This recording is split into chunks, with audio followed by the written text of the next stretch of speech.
Hey Anna, welcome back. Yeah.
Hey, welcome back everybody. We're just doing Audiobook Simulator today, like I said.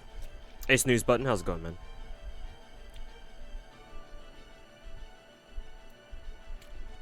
Was wondering if bot didn't work, but I just started. Yeah, I just went live a couple minutes ago. Just waiting for people to filter in. Because I only plan on doing Audiobook Simulator today. Hopefully we can finish part 1 within a couple hours, but...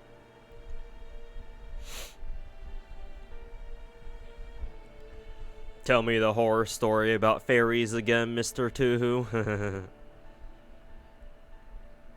More fairy horror stories inbound.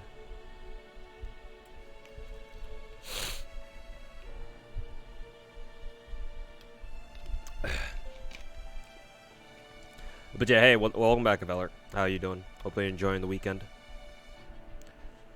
You didn't go to AMA Expo? No, Light Rex, I've been saying this past half a year that I'm not going.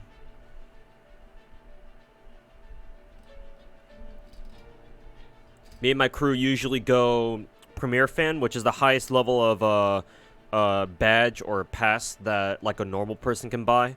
They're like $500 though, and like there's only a limited amount usually. The problem is we got an email from the SPJA, or the Society for Promotion of Japanese Animation, or whatever the fuck they're called. Well, technically the Anime Expo itself, not the SPJA. Telling us that they were discontinuing premiere badges starting this year. So yeah, me and my friends talked about it, and we're like, nah, if we don't have premiere badges, like, there's literally no point going for us. Because with normie badges, there ain't no way we're gonna get there and actually do everything that we want. So it's like, if, you know, that's the case, then there's no point in us going. It's not worth it. Not worth, dealing with the fucking 4-day long headache known as fucking Anime Expo if we can't at least get some perks out of it. So yeah, no, we were like, fuck it, we ain't going then.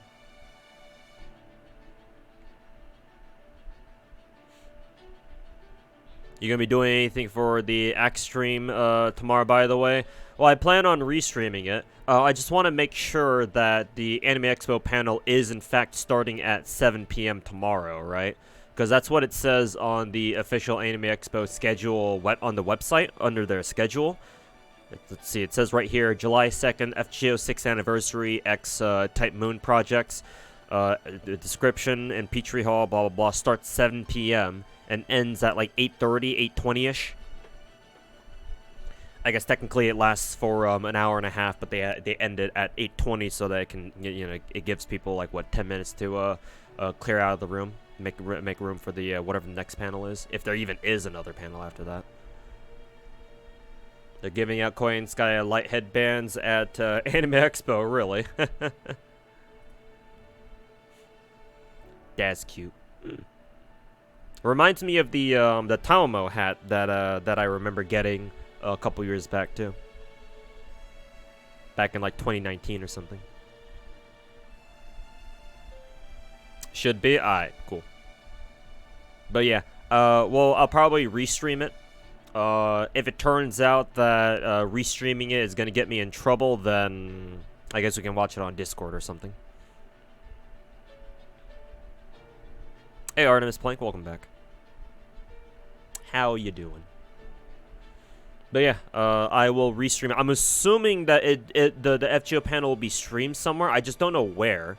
I don't know if Aniplex themselves will stream it or if Anime Expo itself has like a stream. I know that Anime Expo has a live stream. Did have a live stream going earlier today. I don't know if it's still going. Probably not. Probably not. But yeah, I don't know if I don't know who's gonna be streaming it though. Like which official platform it's gonna be on.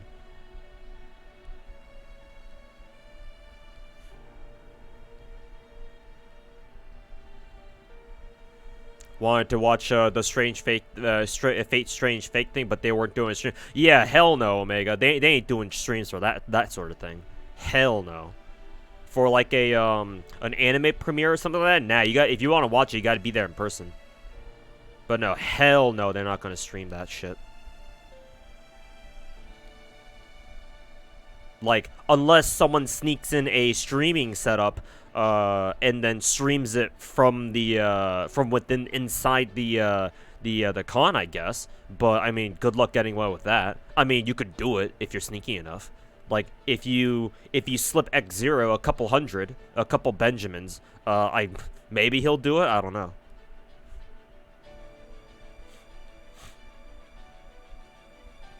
You remember JP streamed the case files OBA? Yeah, but that's Japan. And Japan does things a little differently, obviously. If there's nothing scheduled on the Aniplex YouTube, I assume it's Axe YouTube. Yeah, probably. It's probably the Axe YouTube or whatever, or the Axe Twitch channel or whatever.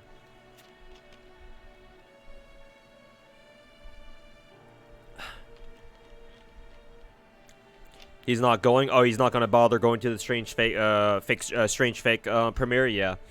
Everyone's going to want to go to that, so it's going to be tough getting in. Yeah, even if you did get in, yeah, X0's not going to risk that anyway.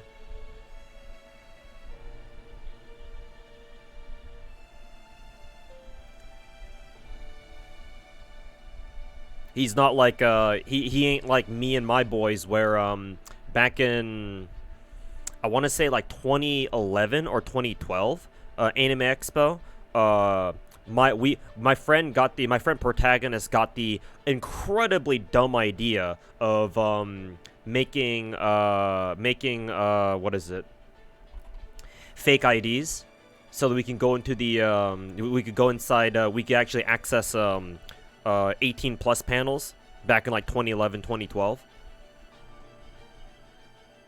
and we actually got away with it too. That was fun.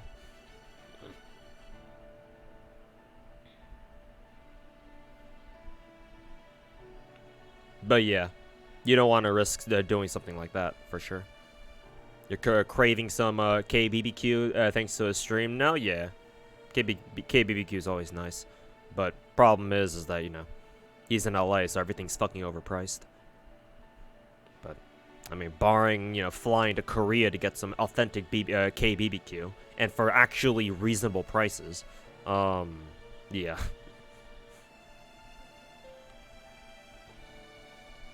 An hour to roll Castoria, then fall back to bed. Is Castoria actually getting another banner? Didn't she just have a banner 2 weeks ago? Why is she coming back? Huh? Unless you're talking about JP. Maybe it's JP? No, if you're saying an hour from now, you're most likely talking about NA reset, so. You doing a gimmick run through LB6 or just a regular? Nah, we're doing, what I'm doing is called Audiobook Simulator with terrible voice acting. I just read this the story out loud with, some terrible voice acting. Like, I give, I try to give each character, like, their own, like, accent or something. It sounds stupid, but that's the whole point. KBBQ is based? Yes. It absolutely is. I actually had to go out with my dad to go take care of some IRL stuff, I think yesterday, and we stopped by a Korean sundubu place. Yeah, I ordered some spicy pork bulgogi. That's some good shit right there. Too bad it cost me like fucking $26, and that's not even including tax. And I had to fucking shit in my toilet about a half a day later, cause my guts cannot handle spicy like they used to. But hey, it was worth it. No GSSR tomorrow, right? No, technically Monday morning, cause it's already confirmed we have maintenance on anniversary night anyway, so. Oh, you're talking about GSSR? Nah, Fury. You don't need to, the GSSR is not tomorrow. Or it's not tonight. It's technically July 3rd. Yeah. So you can just head off to bed right now. Save yourself some time.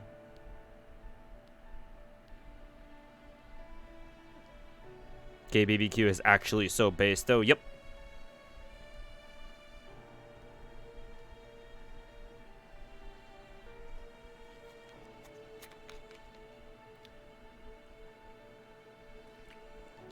KBBQ, most Korean food in general, absolutely based. Mighty Chain update probability, there's a chance. Can't rule it out. We'll see what Kano Yoshiki's got in store for us. There's a chance.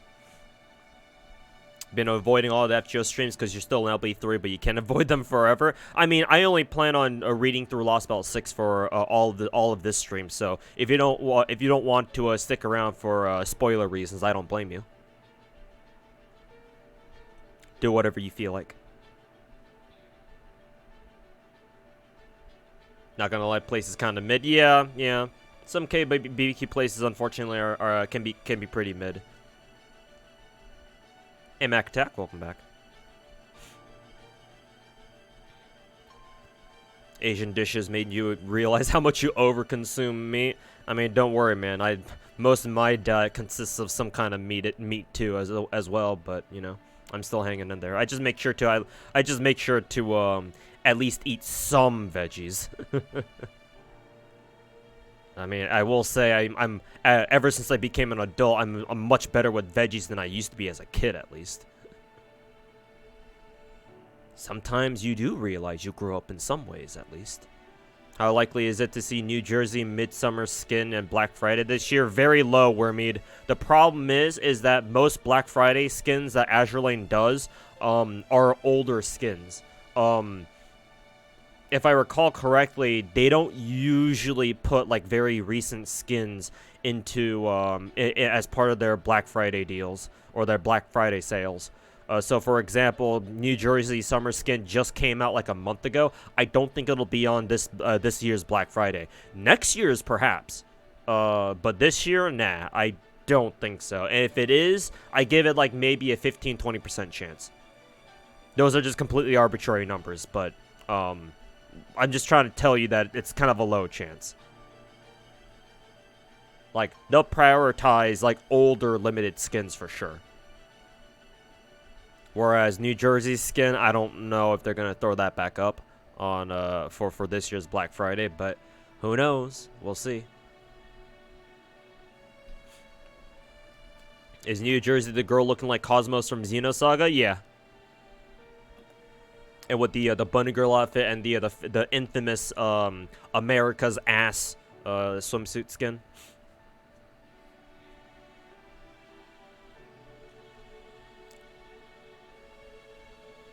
Grailcast too. We're not getting Grailcast. That's actually tied to a the story of Tunguska. So we ain't getting Grailcast early. But Mighty Chain perhaps, because that's just a standalone gameplay mechanic.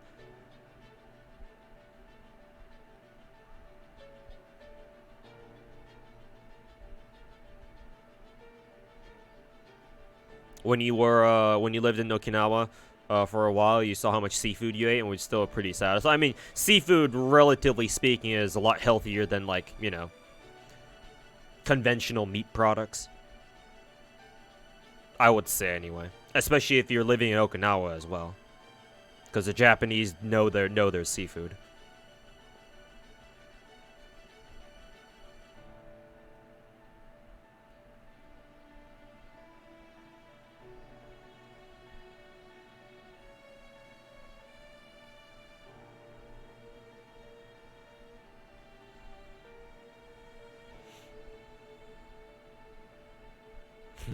You're a non-sexual slut for some shrimp and oyster, huh? Nice way of putting it. Just shove all of the shrimp and oyster down your throat, huh? Anyways, chat, let's get this audiobook simulator started. Stream's already started pretty damn late because I spent most of today cleaning up the house. So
still don't know if you need Koyanskaya or Oberon more on your NA alt. Well, yeah, try to get both, but Oberon's more of a priority in my opinion. Excuse me.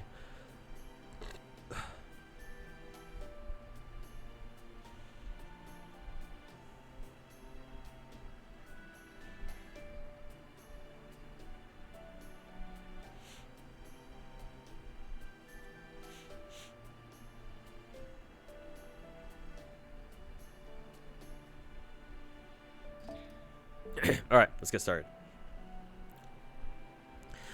You know, there's something I've been wondering about for a while now. How do fairy families work? I saw plenty of siblings in Salisbury, but I didn't see anyone who looked like parent and child. Well, of course you did. Fairies come into existence independently of anyone else. The only siblings we have are when multiple fairies with similar attributes decide to call each other that, or when they've all decided to stick together from the time they manifest, like the 7 fairies we saw yesterday. That's just how fairies live their lives. Okay, then what about children? They say Tam Lin Tristan was supposed to be Morgan's daughter, right? So how does that work? Tristan, Morgan's daughter? Good one. Nah, that just means she's the queen's successor. I guess in human terms, we'd say that Queen Morgan adopted Tristan. The only children in the fairy world are the next versions of you, born after you die. Let's see. Okay, for example, let's say we have Spinner Fairy A here. Spinner Fairy A lives for 100 years, then goes to sleep having fulfilled their purpose. But that doesn't mean the spinner profession, or that fairy's way of life, disappear from Britain. So, right after Spinner Fairy A dies, Spinner Fairy B is born. Fairies refer to this relationship as predecessor and current generation. I see. So then, does the current generation inherit anything from their predecessor? Things like genes, lineage, records, names, or some other kind of property a human would pass on to their kids? Not really. Like I said, fairies are born on their own, so they don't have any connections like that.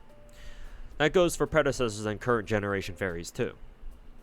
Powerful fairies can hold on to their records. Memories may be better here, but in general, the next generation is a completely blank slate. However, since the current generation has the same role, their abilities and appearance do resemble their predecessors to some extent. That's how the Spinner Fairy knows they're a Spinner Fairy, no matter where or when they're born. There are also times when a fairy who resembles the current generation is born while the current generation is still alive. It's rare, but when it does happen, the new fairies are treated as the current generation's son or daughter. This is also why fairies who use magecraft are sometimes referred to as Morgan's daughters. Here in Britain, Queen Morgan used to be the only one who used magecraft, but now we have Tristan, who was given magecraft and named her successor, and Artoria, who was born using it. From the fairies' perspective, both are of the same type as the queen, hence Morgan's daughters. I see. So that's why Tam Lin hates the Child of Prophecy so much, because the rumor is that she's, I'm Queen Morgan's daughter. Well, not exactly, Artoria. It's not using magecraft that makes you Morgan's daughter. It's that fairies who use magecraft can become Fairy Britain's king. At least, I think so. That's the whole reason Morgan gave Tristan magecraft. It's her way of saying, you will be the next king, rule over Britain as you see fit. I expect that was her way of trying to derail the prophecy to make sure the Child of Prophecy wouldn't take her throne. But then, you and your natural magecraft show up, and now Morgan, or rather, Tristan, is all, what's the real one doing here? That's probably why she went to pieces at the auction house. She couldn't handle the terror. You think so? I don't think I was scaring her that much. I do, yes, actually. Anyway, a confrontation with Tristan is pretty much inevitable. But don't worry, just relax and take it one step at a time. The fact that you use magecraft proves that you're the Child of Prophecy, and that you're destined to defeat the Queen. No matter how powerful Morgan may be, or how formidable the Tam Lin are, as long as you're the Child of Prophecy, you'll be Britain's savior. Just do what needs to be done, and the prophecy will be fulfilled. We're just here to help you. As long as you're around, Britain can, and more importantly, will, be saved. Even if some of us end up dropping out along the way. Foreshadowing!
Guessing New Anime Expo? No. I've been saying for half a year that I'm not going. Ever since like January, pretty much. Too much on your mind to sleep? Well, there's no need to stand. Here, have a seat. I saw you when I was heading out to gather intel. Mind if I sit next to you? Great, don't mind if I do then. Say, here's an idea. Maybe you'd feel better if I told you if you told me your story so far. I'm sure you have a lot to say about everything you've seen and done before you came here.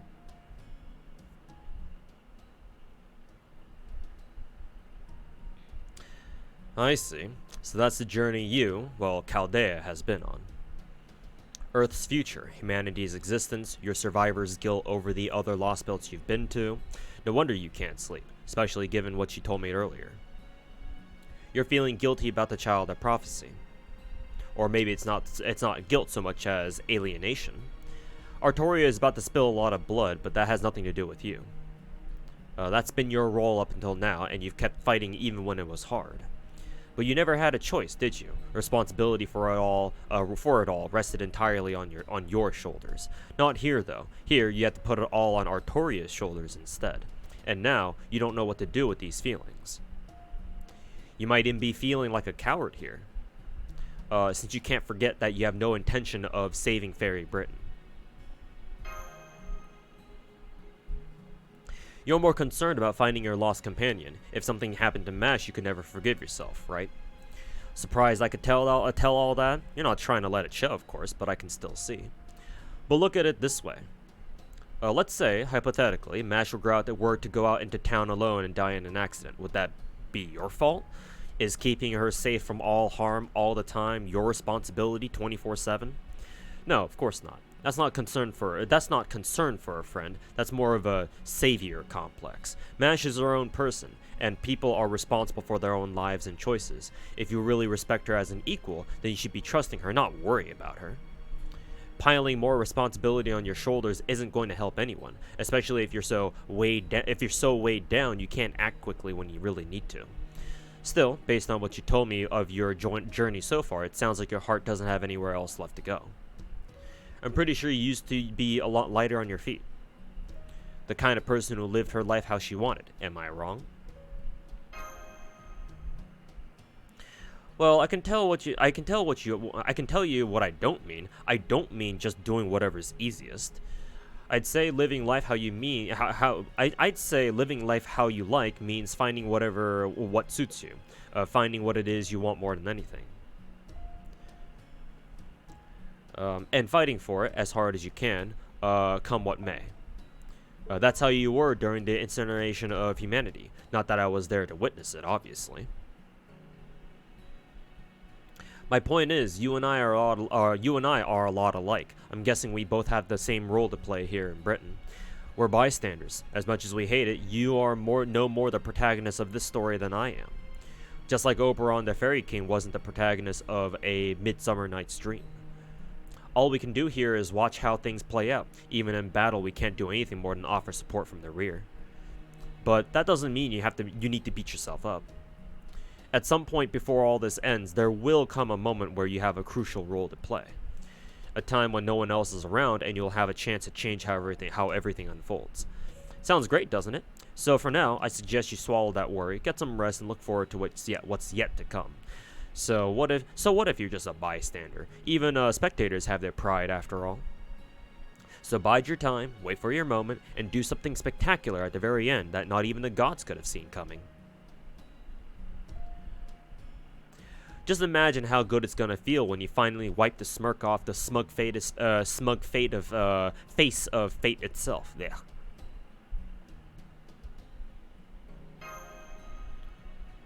Hey Centurion, how's it going, man? Enjoying the story so far? Yeah, it's pretty good. Other than the constant grammatical errors. Errors.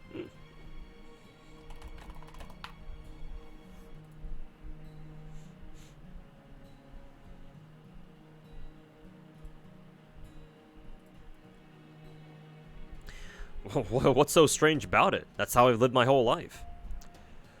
Tuhu, there aren't many people out here who can explain everything about themselves. It's not like we're predictable tools that come with instruction manuals. We're living, analog creatures, fuzzy around the edges. That said, everyone has at least one thing they like about themselves, right? It's kind of embarrassing to say this out loud, but at least in this example, I don't think I'm a coward, and of course, you aren't either.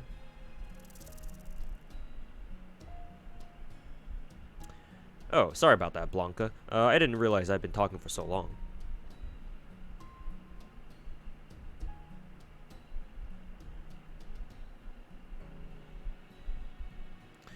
Let's go look for intel in Manchester tonight. It's about time we started investigating up north.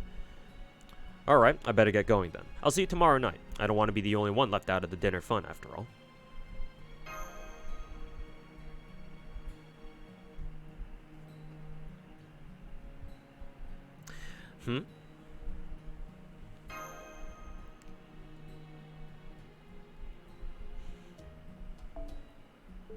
To defeat Morgan, of course. I might not be a fighter myself, but that is why I was summoned here.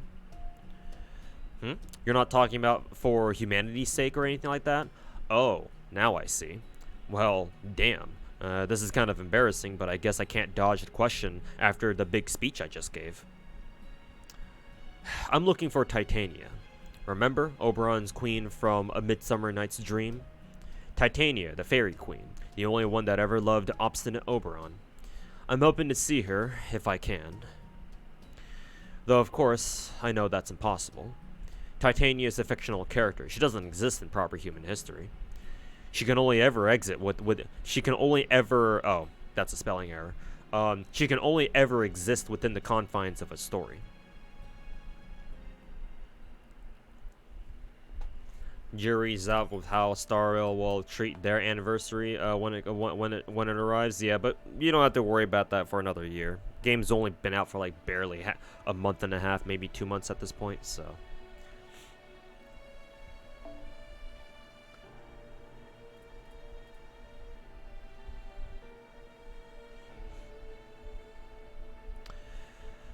Okay, we are, for some reason, fighting against, Da Vinci, Muramasa, and then, Red Hair. I don't know why, but whatever.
Rulatoria is viable. You were told she was bad.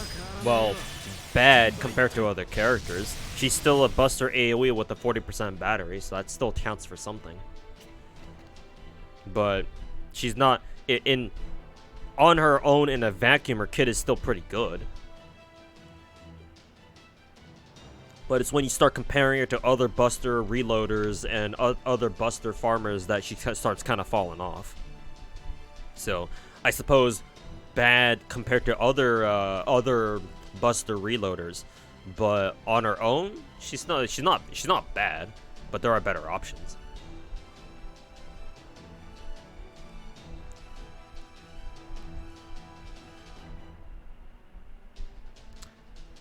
Anyways.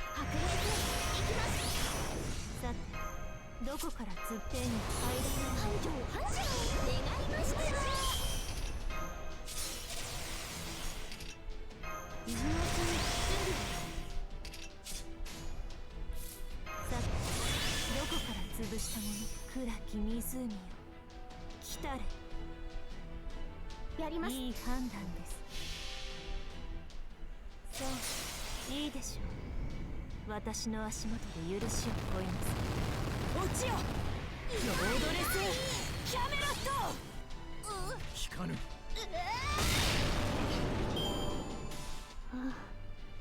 鐘の音が聞こえる。What was that again? We got one scale of fantasy? Okay.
Okay.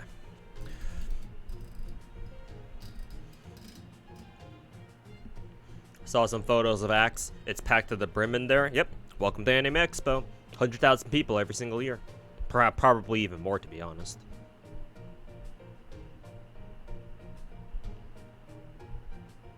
Didn't see what the drops were. It's fine. The wiki has them labeled because I believe those were fixed drops. So. But yeah, I just saw the Flaming Hearts thing. I was like, wait a minute, do I need more Flaming Hearts? And I realized, nah, actually I don't. I'm actually good on Flaming Hearts for this year.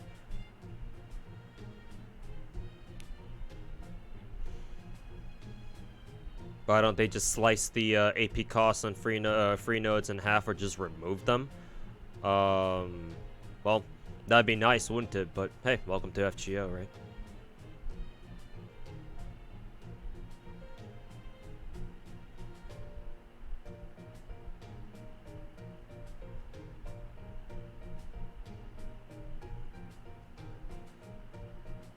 There's a Ruler Toria and Summer BB team that was used for Neurofest. Nice. Yeah, no, you're right, Tylin. Farming for FGO, farming in FGO is a lot more tedious. FGO farming is one of the most tedious farming grinds you can do for any gacha game.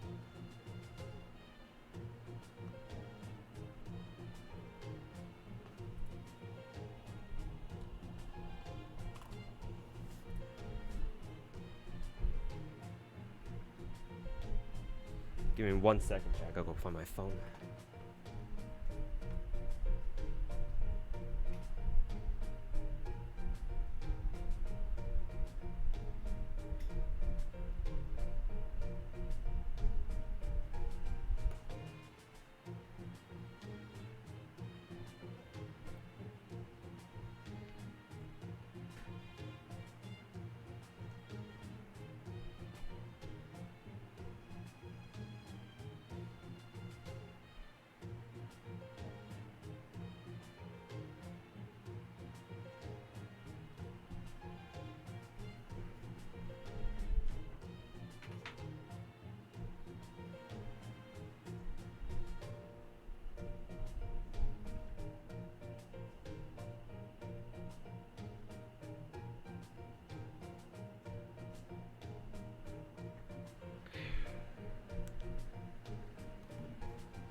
Hey, Nevermore, how's it going, man? Somehow you've gotten even more degenerate. I'm surprised you're saying that when I don't even have my 9 gacha game stream overlay up right now. It's like you somehow knew.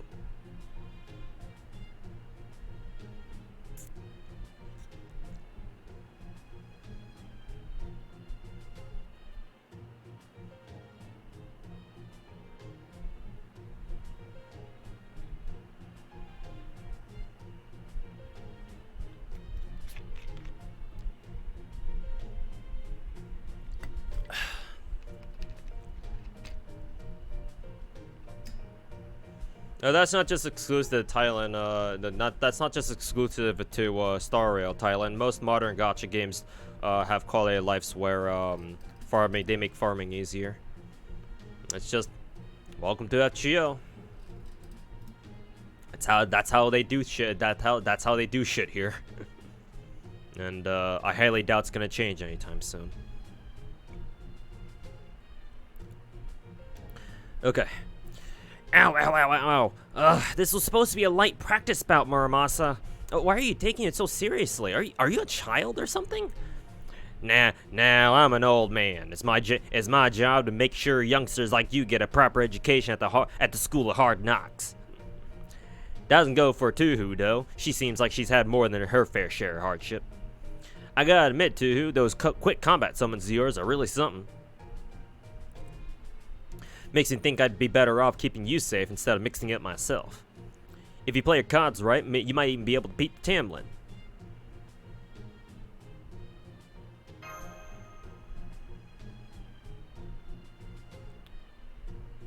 Excuse me. You bet. If you throw all the servants and magical energy you got at him, you can definitely take him on. You said one of them trounced you before. Next time it'll be your turn. Just make sure you got a good victory line locked and loaded. Something like, "I ain't afraid no Tam Lin." Your weapons are made in iron, right, Muramasa? Could you let me have some of that material? Well, sorry, but I'm the only one who can work that. It's basically an advance I'm paying for with magical energy. If you want to use them for yourself, I'd have to make something for you from scratch. And that means we'd have to get some iron from a mine. I think it was Norwich that controls the iron supply from around here, right? I see. Then I guess I'll just have to track down some. I guess I'll have to track some down somewhere. And after I came up with a plan to defeat Gawain too. Oh, am I seeing a mean streak in those eyes, girlie? If you got something devious in mind, I'm game to help. No, thank you. Just keep laughing it up with two and leave me alone. Leave me alone, old timer. Old timer. Looks like someone's going through a rebellious phase, or maybe she's just like that.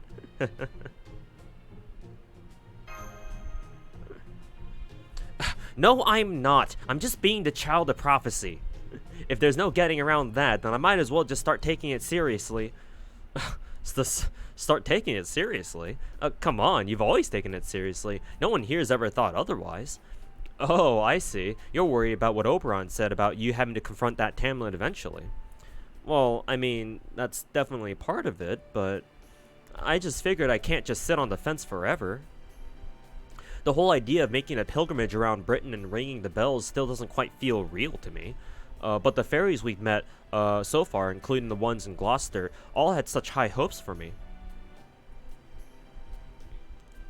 And of course, my whole village of Tintagel believed in me enough to raise me and send me out on this pilgrimage in the first place. I'm still worried I might not be able to live up to everyone's expectations, but I thought for the time being I could at least try being proud of being the child of prophecy. Like they say, nothing ventured, nothing gained, right? I mean, I still don't have any specific ventures in mind, but... You know, girlie, for the life of me, I can't tell if you're full of spirit or a shrinking violet.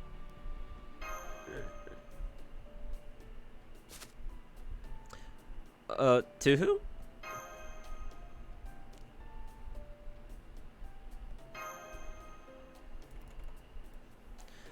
But what about Mash? I thought we were only traveling together until we found Mash.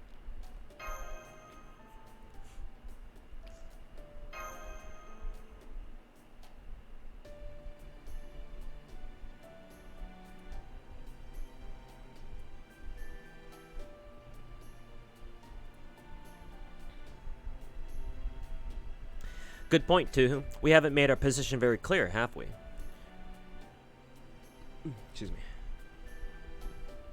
me. Finding Mesh is definitely our top priority, but that doesn't mean we can just leave Britain to defend for itself.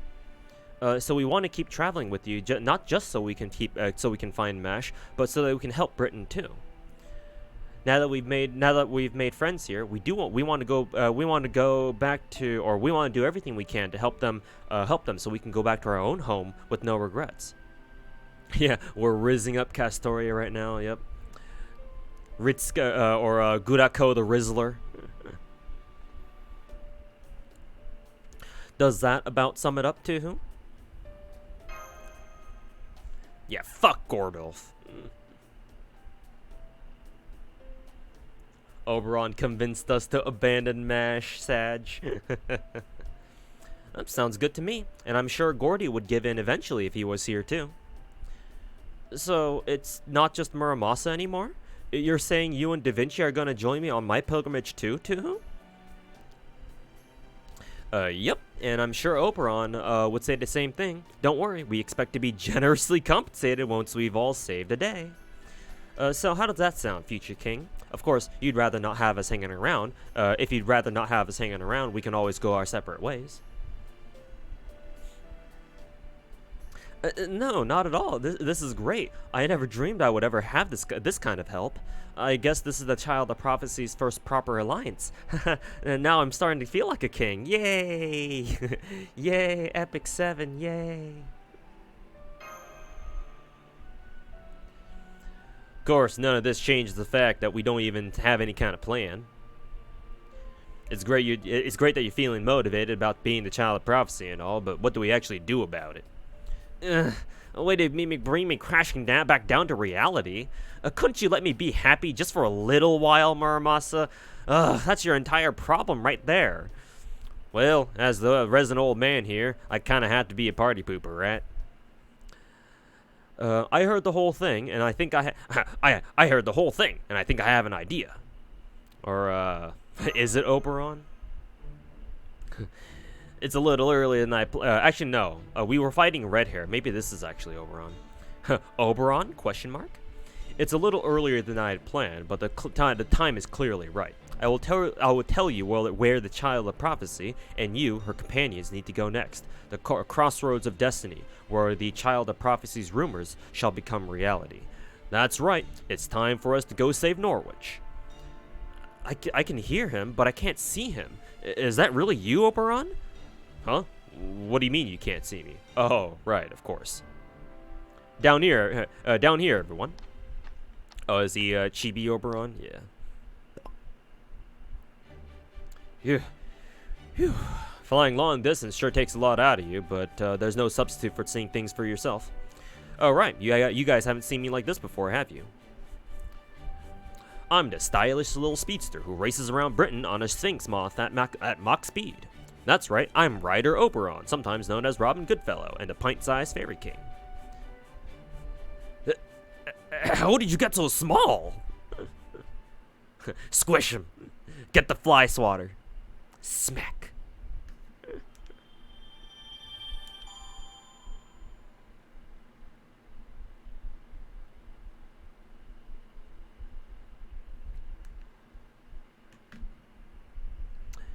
Ooh, more small bells. Very nice. And Grand Toasty, thanks so much for the 27-month resub. Welcome back. Thank you so much for the continued support. Glad you're, hopefully you're enjoying Audiobook Simulator today, or tonight.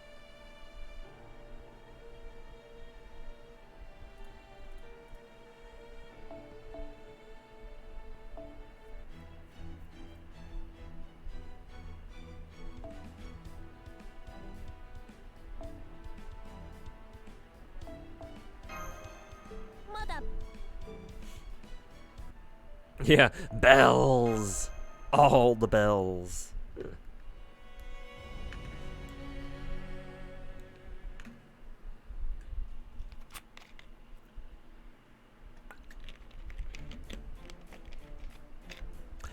Heavy footsteps echo across the northern plains. The Queen's army is on the move. A military flag depicting black flames and a mighty fortress flaps at the forefront of the army marching on Sheffield. Tam Lin leads the army. Her objective is not to snuff out the sparks of rebellion, nor to negotiate with Bogart. Beryl Gut, who was named the Queen's proxy only yesterday, flashes a wicked grin. This all occurred one day before Sheffield was wiped off the map.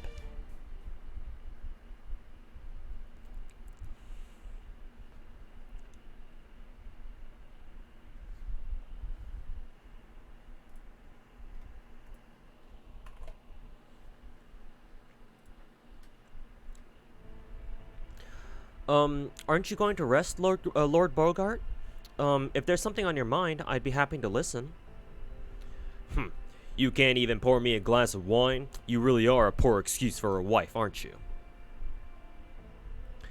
Well, that's alright. I can't appreciate alcohol anyway. In fact, I don't understand why humans cook their food at all. Cutting, slicing, roasting, frying, seasoning, it all seems like a waste of time and good meat to me. The Fane clan doesn't need to act more human, and it certainly doesn't need restaurants. Did you know that Oxford is practically full to bursting with restaurants these days? Everywhere you go, there's a Woodwose on every corner. It's a sick joke is what it is. Can you even imagine if all the shops on Sheffield's main street were nothing but restaurants? It would be so absurd no one even know how to react. Yes, that's true. It would be a funny sight. Yes, if nothing else, those restaurants are good for a laugh. It would be fun to show you one. Never mind. I don't know why I said that. So, child of prophecy, I'm told you've been defeating Moors on the behalf of the townspeople. I also know you've been seen fighting while wearing that armor of yours, even after I've told you not to draw attention. Yes, I have. I'm sorry, Lord Bogart. I guess I'm just not fit to be your wife. Of course you aren't good, you fool. You never were. And yet, even though you're capable of battling Moors, you're afraid to wield a weapon. You never came back for that iron cylinder. Those merchants told me they found you and the cylinder together, and yet you've never even mentioned it. It's almost as though you would prefer to forget about it entirely. That cylinder rivals Morgan's sacred lance. Why would you run from such incredible firepower? I don't know. It's just something about that thing feels like it could hurt everyone. Like it could even hurt all of Britain. And that scares me. No, you're not afraid of that cylinder. You're afraid of fighting its... Never mind. Even if I did know your true feelings, I doubt I would understand them. All that matters are your records and accomplishments. Have you still not regained your memories? I don't know if it's your calling, but I have no doubt that you are a knight, one who has been fighting a long time. And yet I've never seen you in the Queen's army before, nor have I heard of a new Tam Lin being appointed. In fact, I've never even seen a fairy that looks like you anywhere. Where did you even come from? Are you actually the child of prophecy who will save all of Britain? If you are, then you will be forced to fight wherever you go, for the child of prophecy's pilgrimage leads down a road of blood and war. Do you truly have what it takes? Can you not only defeat the Queen, but also unify the 6 clans and maintain your rule over them? I don't... Well, of course you can't. You simply aren't made for that, even if you were to regain your memories. Fairies are meant to live their lives how they like, in accordance with their purpose. Why would you force yourself to go through with something you don't desire? No, it's like I thought. Not thought, knew. You aren't the child of prophecy. You're no more than an imitation, a lost little lamb. I've been fighting for a long time. I've been fighting the Moors since I was born. Fighting the Moors has always fallen to the Fane clan. It only made sense. We're the strongest clan in Britain. And Woodwose and I were the strongest of all the Fane clan. The two of us alone have saved Britain from the Moors countless times. It was those accomplishments that led Woodwose being named Lord of Oxford, and I, Norwich. Yes, I remember. You told me before that you were once the Lord of Norwich. But you never told me how you ended up in Sheffield.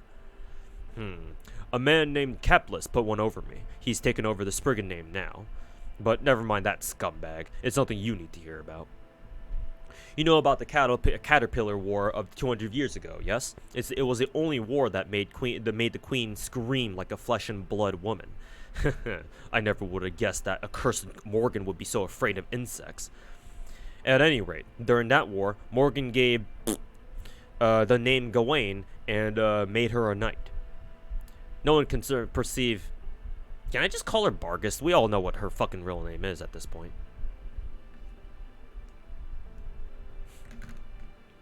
The queen changed it so that Gawain became a true name.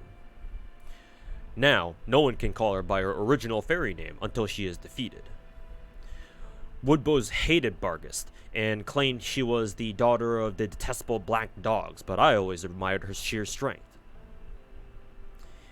In fact, I am part of the reason she became a Tam Lin. One day, I told her, if you don't want to be called a dog, you need only stop fighting with tooth and claw.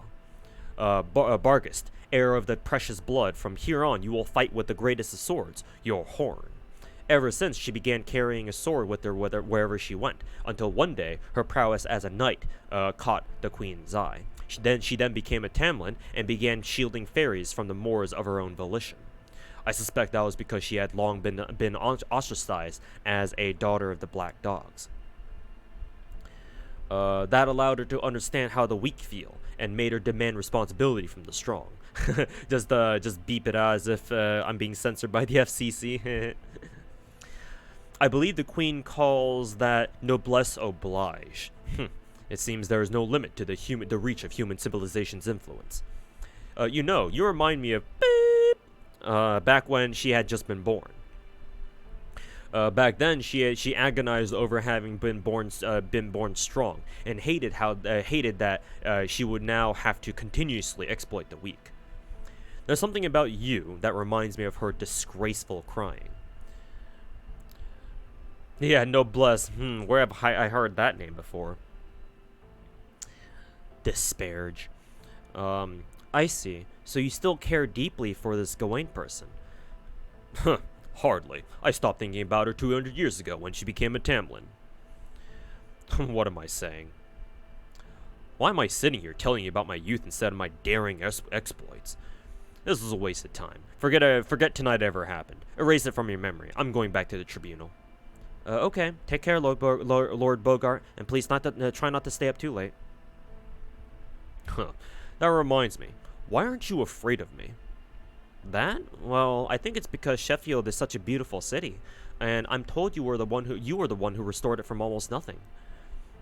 Even though it's a fortress city, it puts the livelihood of the fairies who live in it first, making it a bright and comfortable place to live. I don't think I could ever be afraid of anyone who set out to build a city like that. Well, of course, Sheffield is much more beautiful than Norwich ever was. But that ends today. We'll be closing our gates as of tomorrow. Once the fight with Morgan's army begins, no one will call this city beautiful any longer. What was that, Lord Bogart? That's the alarm bell from the sentry tower. But why now? They can't possibly be here already. What's going on? What's the situation? Don't tell me the Queen's army crossed the eastern mountains atop the Advina in only 2 days. They have, sir. The Queen's army is drawing steadily closer to the main gate. We also received a message from them not too long ago. Would you like to read it? No, you read it. Just summarize it for me. What did Morgan say? Well, that is, well, what are you waiting for? Tell me. Yes, sir. It says, hand over the child of prophecy, and I will grant Sheffield its freedom. The child of prophecy? Does she mean Lady Lash?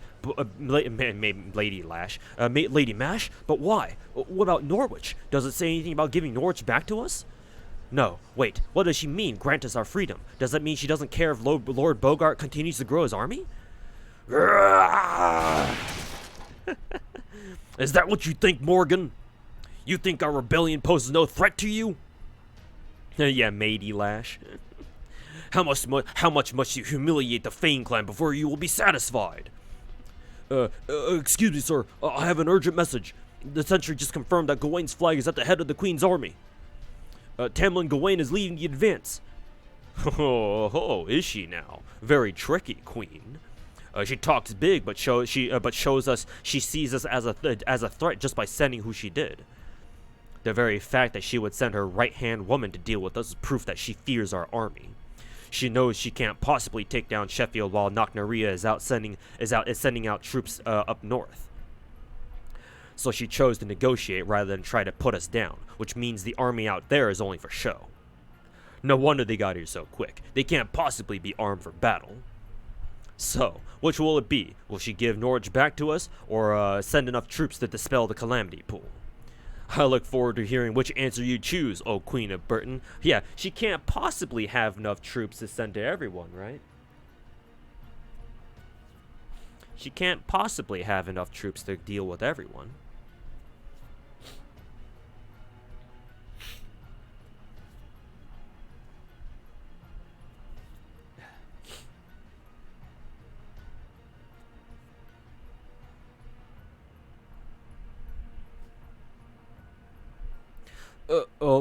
Lord Bogart, it isn't just Gawain's flag. Tristan and Lancelot's flags have been spotted as well. All three of the Tam Lin are headed this way. The most powerful forces in Fairy Britain are all bearing down on us as we speak. What? All three of them? Nandato? What you say?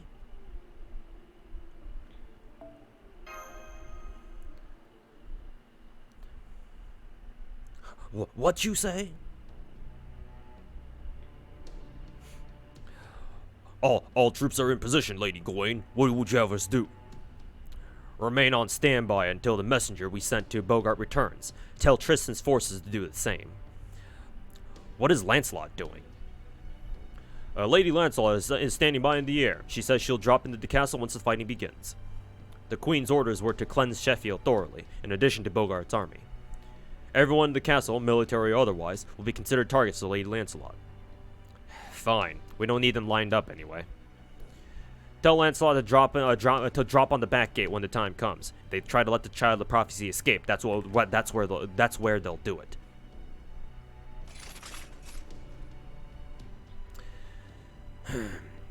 Bogart, if you open your gates to us now, this can all end without bloodshed. Don't make me use my horn on you. Look at your forces and look at ours. You're a rational fairy. You must see that resistance will be few. Incoming message, my lady. The messenger we sent to Sheffield just returned with Bogart's reply. It says, there is no child of prophecy in my castle. All you will find here is contempt for the Queen. This castle and I are one. If I should return to the earth, its purpose will also come to an end. That's all he wrote. That fool. Squads 1 and 2, ready your siege gear. Sheffield's ramparts will be difficult to break through. They may be even more formidable than my foul weather. Be prepared for casualties as high as 20%. Yes, my lady. We are prepared to accept any fate in the name of the Queen.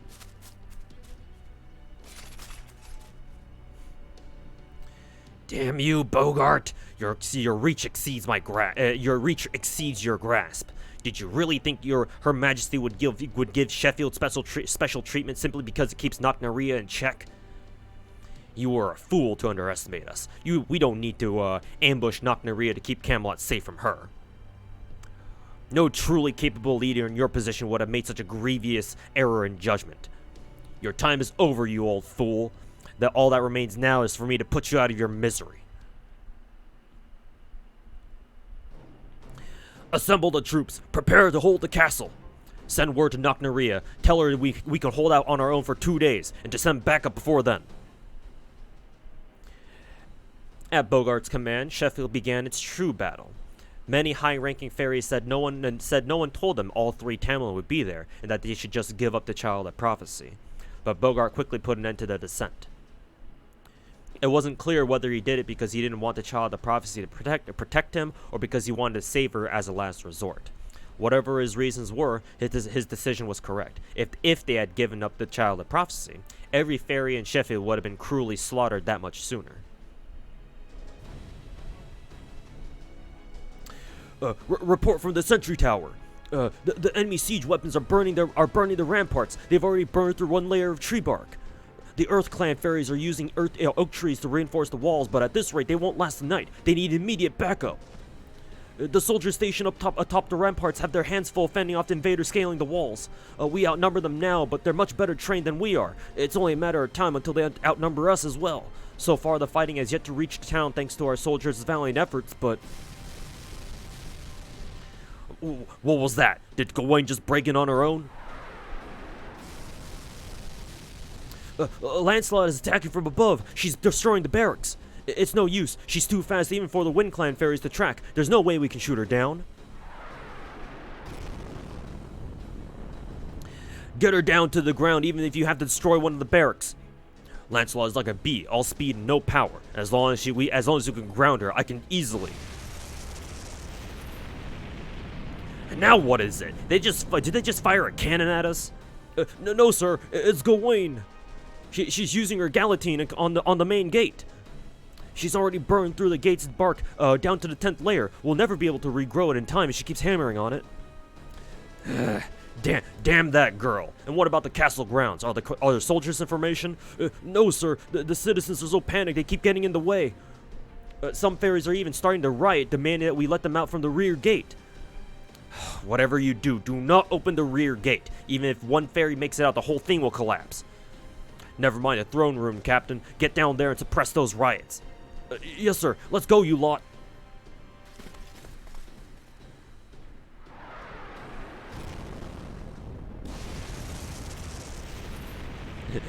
Wokage war. There's too much chaos at both the ramparts and the castle. We can't fight everywhere at once. Please, Lord Bogart, tell us what we should do. You're the one who said we could fight off the Queen's army here. Or are you going to send out the Child of Prophecy? I know, damn it. We just need to put out one of those fires, yeah? Well, we got a magecraft cannon of our own. Let's see what kind of power the Child of Prophecy truly has. Enraged, Bogart ran to this iron cylinder mounted on the castle keep as fast as his legs could carry him. He didn't think that alone would actually change the battle's course. At best, he hoped that it might provide an opportunity to turn the tide.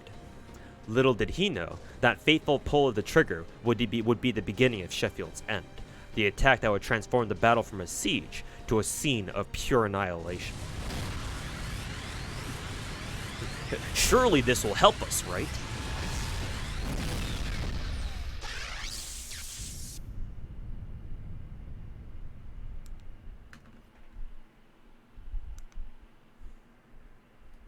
Okay, chat, give me 1 second. I'll be AFK for a couple minutes.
Okay, we're back. Sorry about that. Had to go take care of something.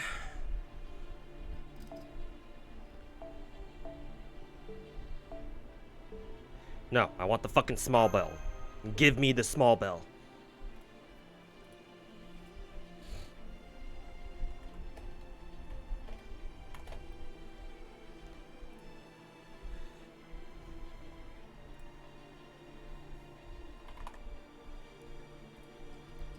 Alright, we're back.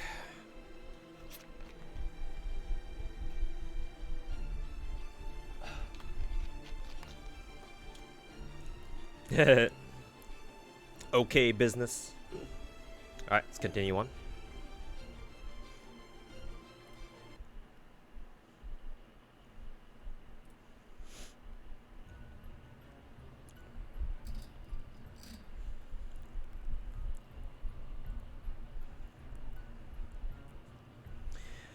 The shaft of light that all but exploded from the castle changed everything. The 600 Royal Army soldiers who had been laying siege to the gate vanished in an instant. The Sheffield soldiers who had been fighting valiantly atop the ramparts died on the spot, blood gushing from their bodies. Those fairies merely near the beam's path breathed their last peacefully, as though they had only fallen asleep. The ramparts, which hadn't so much as budged when struck with Gawain's guillotine, were now completely melted down, barely leaving behind a husk. Even the Tam Lin, who had been standing before the main gate, could no longer be seen amidst the haze of white smoke. Lady Gawain, she's... For just a moment, terror gripped the battlefield. Both the Queen's army, who had suddenly lost their will to fight, and the soldiers of Sheffield, who would normally have welcomed the turn of the tide, reeled at the nightmare that had sprung up around them. Amidst the white smoke, only a single figure was still standing, though his breathing was shallow and ragged.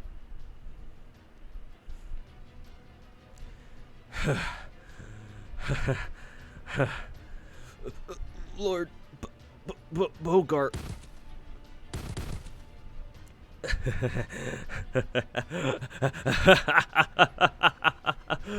That was phenomenal. Absolutely phenomenal.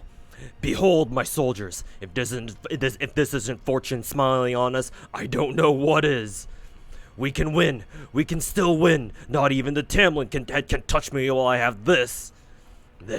With this, I can obliterate anything that stands in my way. And not just Morgan. I can be rid of that fool Woodwose, Knocknaria from the north, and the Calamity Pool threatening Norwich. This is incredible. Just magnificent.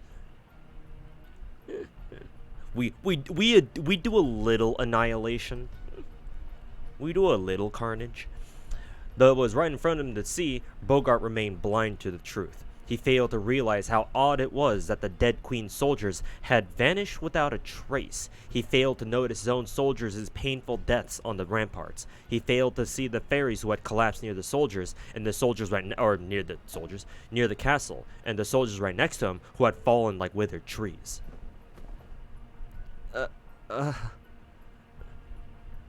The child of prophecy fell to her knees in despair, aghast at the horrors her sins had brought about. It wasn't just that she had inadvertently harmed the townspeople she cared so deeply for. Was it the fact that she had brought that cylinder here? Well, that was a part of it. Was it her inability to stop Bogart? Certainly that was a part of it too. Which is weird considering she was able to fucking knock him halfway across the fucking castle. More than anything, she felt her greatest sin was her own weakness, her failure to consider the effect she had on those around her, or the reason she was here in the first place, using the loss of her memory as an excuse. Now, who's next? Where's that accursed Lancelot flying about? Here, child of prophecy, come here. You can wield this even more accurately, right? You can see that blue bee buzzing up around up there. I want you to shoot it down along with the Queen's army. Ha ha ha ha ha. Bogart turned, oblivious to what was happening to him. There he saw. Why must I harm this beautiful world? Oh, I forgot about Habitrot. Actually, why isn't Habitrot dead? I forget about him, Mash. Come on, we need to get out of here. But what about Lord Bogart? We can't just leave him here all alone. Don't you worry about me. You really are weak and useless, aren't you? I have no need for a queen who weeps over war. Go on, take her wherever you like. There, you see? Bogart made his choice. He'd rather stay here and kill his enemies. What do you want to do? What can you do? I have to help the townspeople escape. Okay, I'd rather just make a break for it myself, but if that's what you want, I'm game. Now come on, let's hurry. See you, Bogart. Don't worry about my tab. I'll be taking your bride as my payment. Bogart, please be careful.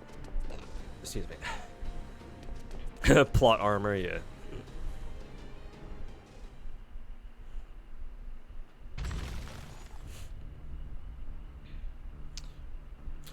Lady Gawain, you're all right. I can't believe it. You can't believe what? Oh, you mean that light round? That was just a beam of hot magical energy. The only threat it posed was a little bit of iron poison. It was crude and used without heart. It can't even compare to a single strike from High Queen Morgan. Now what are you all doing? And you call yourselves the cream of Camelot's crop? Hurry up and resume your advance. That fool Bogart just destroyed his own town's greatest defense. Now's our chance to seize the castle. Pay no heed to the ones fleeing. All you need to concern yourselves with is Sheffield's castle. So, oh yeah, no big deal. Took a direct hit from Black Barrel, no big deal. The Queen's army poured in through the front gates as the soldiers of Sheffield tried to fight back. Some of the townspeople hid in their homes, holding up their hands in surrender when the Queen's soldiers broke in. Others saw that the front gate was lost and scrambled to make their way to the rear one.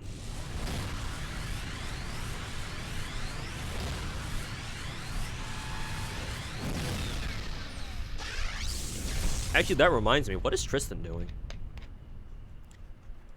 I guess she's hanging back and just being lazy AF. Tam Lin Gawain remained steadfast at the front gate, glaring at the castle to keep a kilometer away. To Bogart, who had become utterly enthralled by the cylinder's sheer destructive power, she may as well have painted target on herself. "'Tis but a flesh wound. You think you can match this power, girl? You think you can distract me? Cursed Knight of Morgan, let's see how tall you can stand after I fire another shot straight at you." Distracted by his elation, Bogart failed to realize that the weapon's poison was eating away at him. The only things on his mind were his animosity for Gawain, the Tam Lin he despised, and admiration for Bargat's,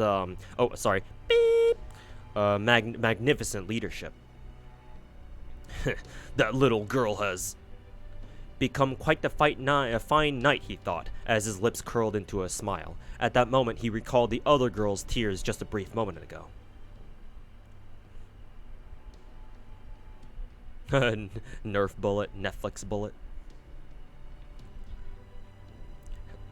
Netflix adaptations.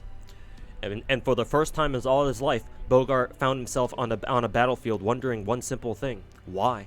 Why was the girl crying? Why had she been so upset? What reason could she possibly have for such sadness? Try as he might, Bogart could not understand.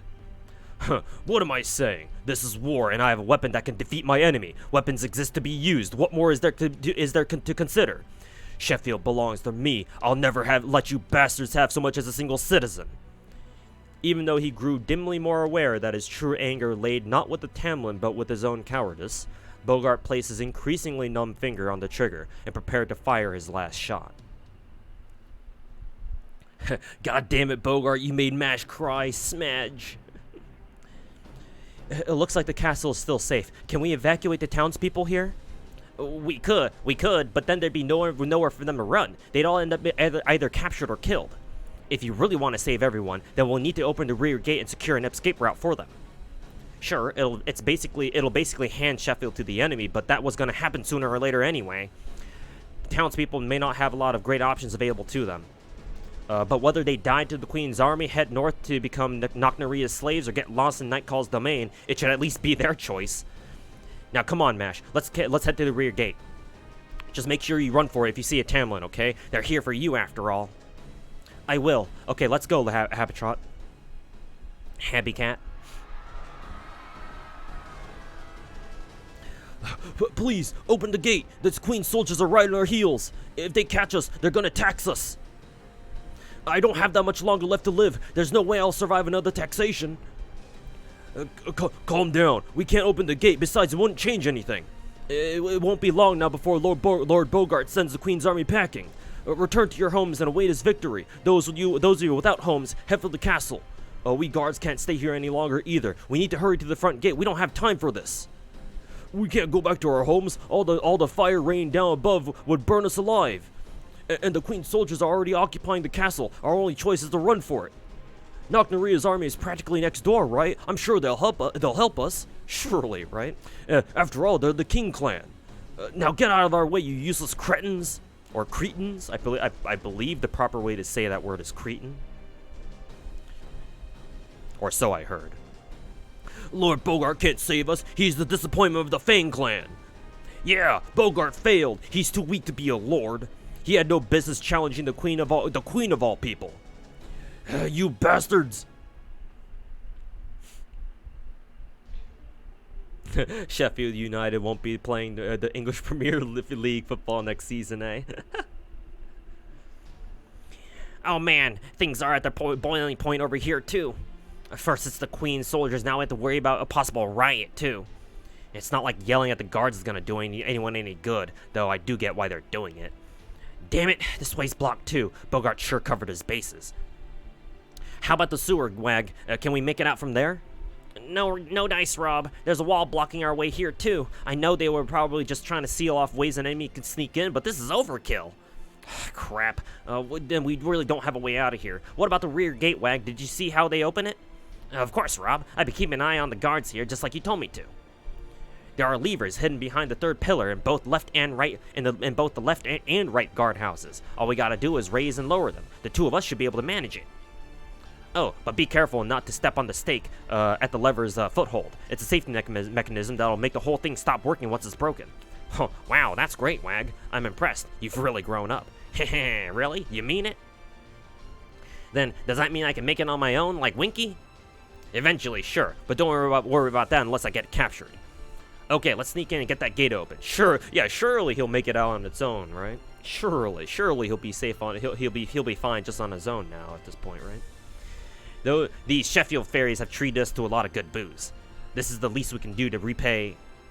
Oh crap! It's the Queen's army. They're already here. Forget the wag. Forget the gate, Wag. Let's just stay out of sight here and keep an eye on things. Damn it! We're a little too late. This is gonna be a bloodbath. Huh? But why can't we open the gate then? Wouldn't that help? Don't be stupid. Didn't I teach you to play it safe? Well, what's the most important thing in the world? Your life, right? Then you gotta take good care of it. After all, what's the point of having something valuable if you don't save it for when it really counts? Hey, yeah, you're right. We can't sell ourselves short. Okay, then let's stay here in the sewer until... Rob, look over there. Someone's sending the Queen's soldiers flying. It's Annis. Annis is here to save us. I told you, she's called MASH now. Anyway, change of plans. Let's sneak into the guardhouses while she's got everyone's attention. Whoa, all right, way to go, MASH. That's a child of prophecy.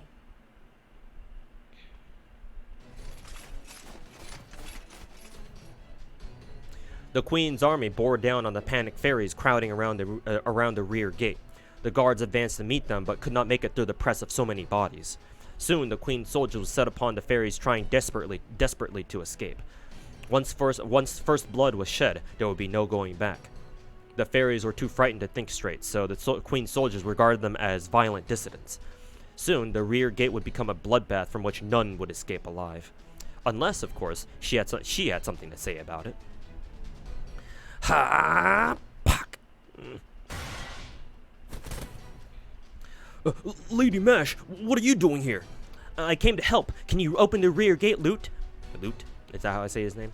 I'm not authorized to make that call, but then again, if the Lord's lady wishes to pass through the gate, I guess we have no choice but to open it. Thank you. Not at all, milady. Fedora, milady. I was this close to doing something I would have regretted forever. Some guard I turned out to be. Someone help me open the gate, and hurry! Don't let the Queen's army into the guardhouses.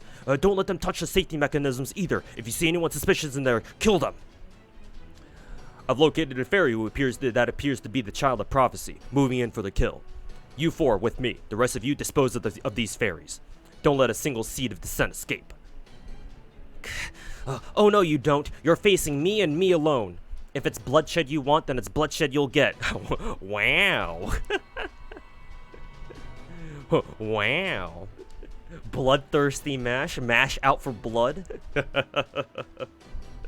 Character development. Mash has grown so much over the last 7 years. Brings a tear to our eye. If it's bloodshed, it's blood you want, then it's blood you'll get. Finally, our eggplant is growing up. No longer is she the shy eggplant, she is now bloodthirsty eggplant. The bloodthirsty pog plant.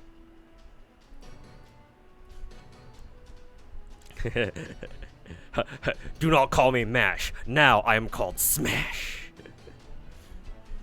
I am Tam Lin Galahad, the Knight of Sheffield.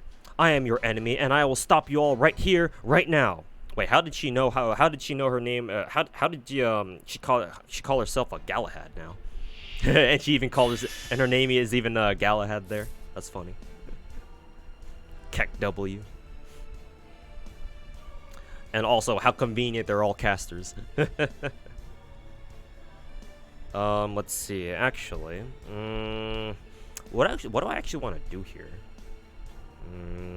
Let's see. 3-3. We should still have Habitrot's not Buster Brave Chain. Her extra chain next turn. So I believe what I want to do is something like this.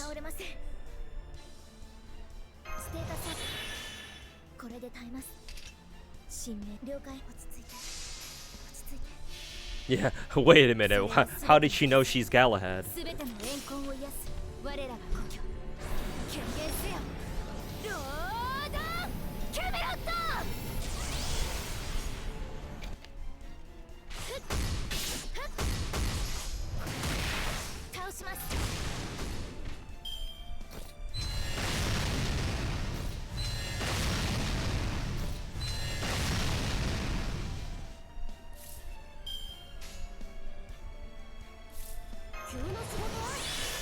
There we go.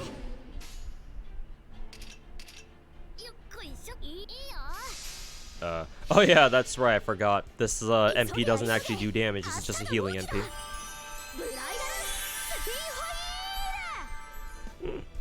Oops. Fuck.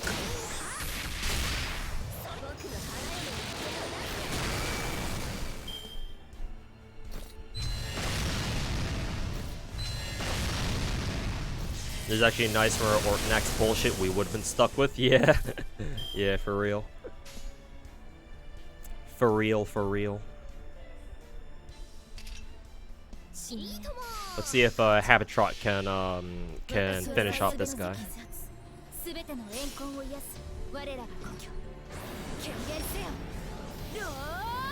That does remind me. I wonder, like, we know Galahad, like, quote-unquote, abandoned us at the start of Lost I think, right? But then, like, how does that explain, like, what's going on here, then, lore-wise? Like, does Mash actually have Galahad's power right now or something, or what?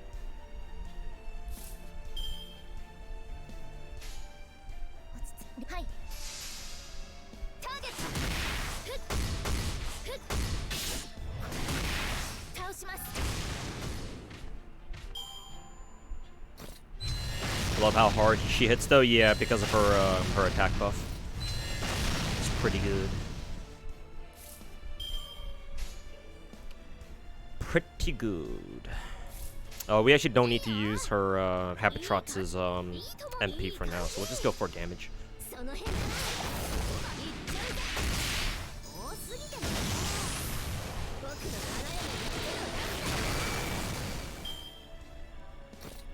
Galahad abandons around the first Lost Belt. Yeah, after Mash got resurrected by Bo. Yeah. So yeah, that makes sense.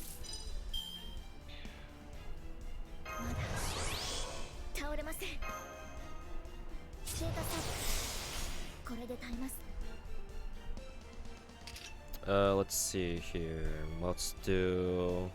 We'll go for the Busters here.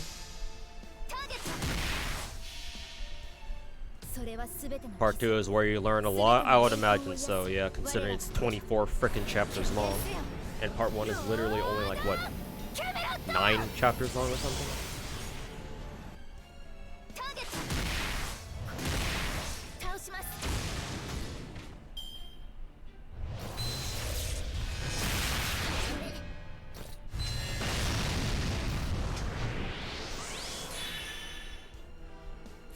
MP damage down on a Habitat. Ah, yes, very threatening.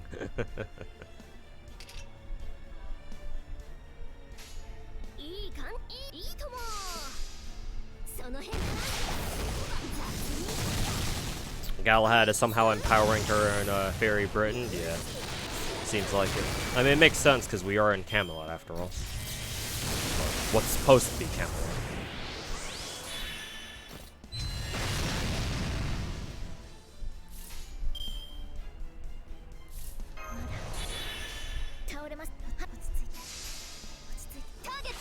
Yeah, MP down on Habitat. Yeah, I mean, on MASH too, it's basically useless.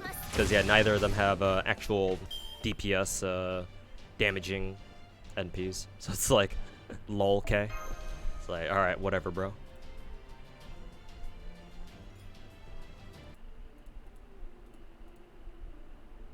Okay, arrow number 4.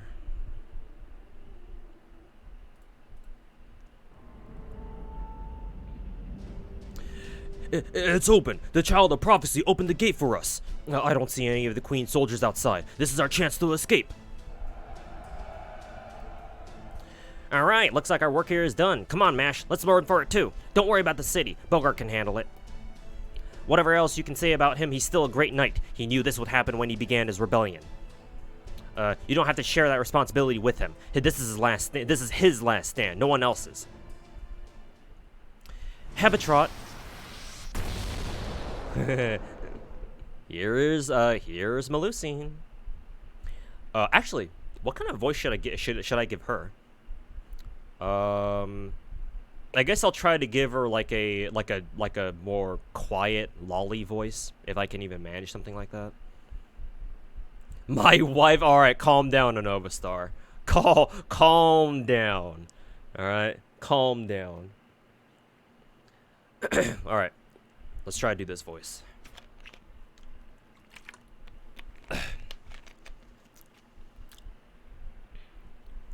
Based police.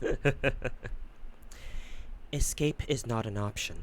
Your only options are to surrender and accept capture, or to die here and now. Lancelot! It's Tam Lin Lancelot! We're all gonna die! Censored for your entertainment. What is that? A fairy? A Tam Lin, you say? For real? So that's a Child of Prophecy. Fine, this is annoying, but moving in to capture her. But first, what was it that you called yourself? Galahad or something? That's quite the name you threw out. Oh crap, here she comes. Get ready, MASH. Don't hold anything back against her. By the way, why did you call yourself Galahad? Who even is Galahad? Is he some boyfriend of yours you never told me about? Damn it! I don't know who Galahad is either. It just sort of came out. At any rate, everyone, please try to escape. I'll do my best to hold her off. Lancelot sounds like she's forced to work on a Sunday. Punch clock villain, fine, whatever.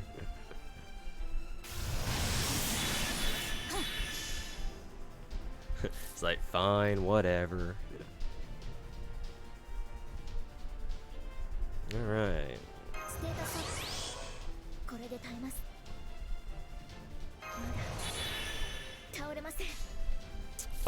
Actually, when Melusine charges her own MP, what MP does she use? I'm assuming she uses her single target MP because she can't use her AoE one right now because her AoE MP is a massive fucking spoiler.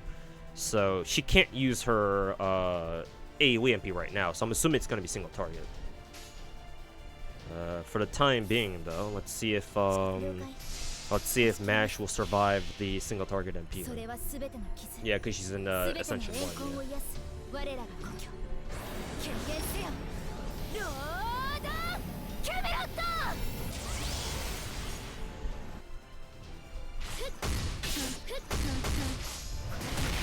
倒します。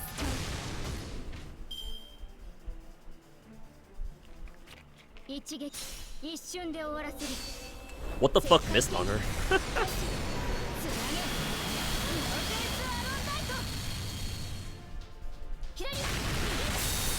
Wow, her single target MP actually has still managed to do like half her HP or something.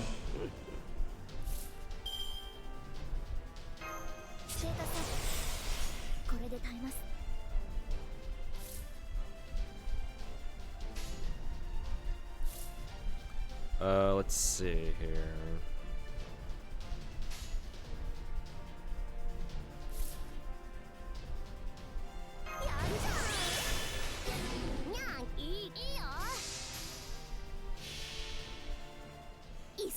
Lancelot hits like a truck thanks to the MP damage up, yeah.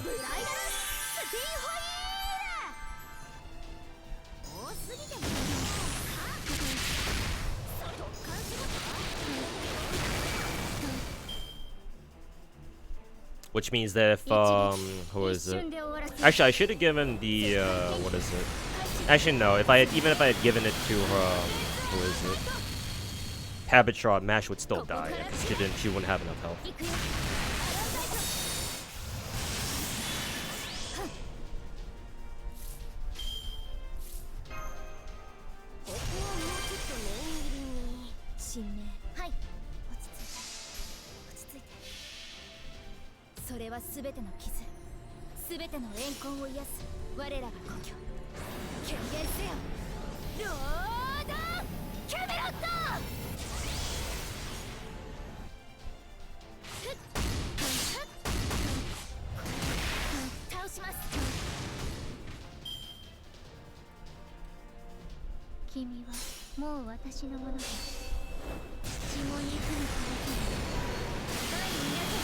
Went for Mash again this time. Mash again.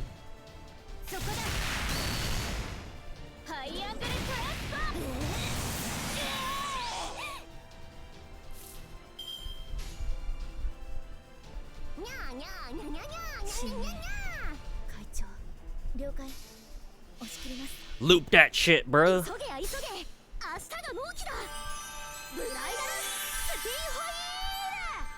Also, I never. Who is Melusine voiced by actually?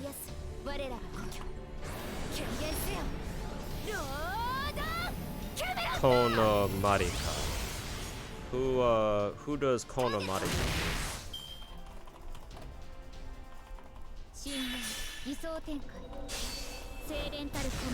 Hey Dutch Master, how's it going? How's it going? Let's see what Gacha characters she's voiced that I would be familiar with.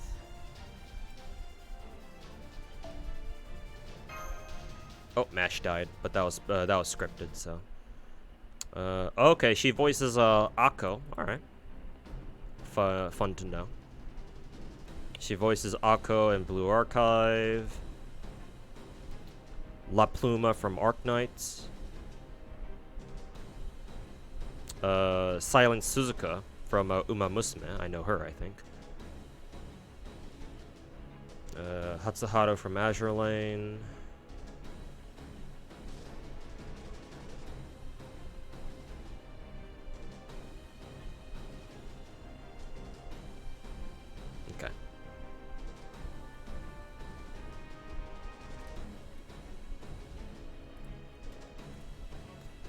Who is it? Melusine's got to be one of her bigger roles, then.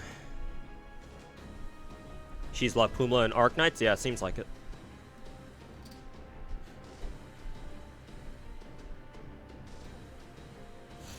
Okay. It's no use. Nothing's working on her. My strength is fading. I see. And here I thought your shield might be something special. But the round table's protection is useless against me. My mystics are just too powerful for it.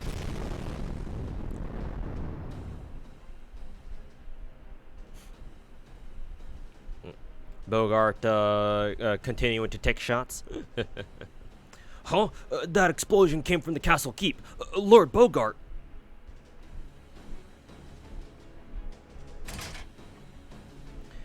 Oh crap. She totally wants to go save him, doesn't she? I'm glad she doesn't look as defeated as she did a second ago, but come on.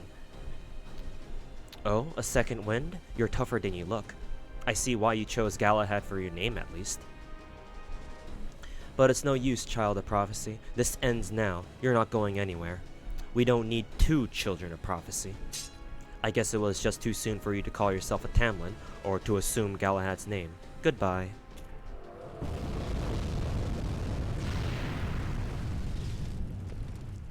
Who did that? Giga Chad. God damn, how many Giga Chads are gonna have in this in this fucking arc, in this fucking Lost Belt? Sorry about that, but that girl's there is an acquaintance of mine. I didn't want to get involved, but I also rather she not die on me. Please stand down, Lancelot. Do that, and we can all just go home. No fuss, no muss. Are you the wolf who's been watching me over me all this time? Haha, you knew? So much for the mysterious shtick. Or for the mysterious shtick. Your instincts. No, your powers of observation are just as keen as ever. Anyway, I'll handle Lancelot here. Should I actually give Kookcaster a surfer dude accent? Anyway, I'll handle Lancelot here. Lancelot here, dude. Don't worry, I can at least buy you enough time to escape, my dude. All right. Thank you, robed person. Wait, the hell, my dude? I thought you were gonna run outside. Wait, why are you headed back to the castle? Hey, my dude. I'm gonna crack up. I'm gonna crack up constantly, making Kookcaster say dude at the end of his sentences. Oh, I knew it. But what can you do? That's just MASH for you. Hey, Grimmer, is that you? It is you, right? Sorry to run since we haven't seen each other in forever, but thanks for this. Sure, no problem, my dude. Sure, no problem, dudes. I'm definitely not gonna survive this, but oh well. So, mind facing me instead? It might cost me my life, but I can at least send you flying out of the castle, my dude. Grimmer, I see. So you're Grimmer the Sage, the savior from the Fey Era's familiar. Now you're a servant who's been summoned to the era of the High Queen, and you still haven't learned. Her Majesty said I should dispose of you, so I will. I don't suppose you have any last words? Oh, sure, but it'd take way too long to get through them all. Besides, we're both outsiders in Fairy Britain anyway, my dude. So, let's just have some fun and not worry about the rest, my dude. My dude.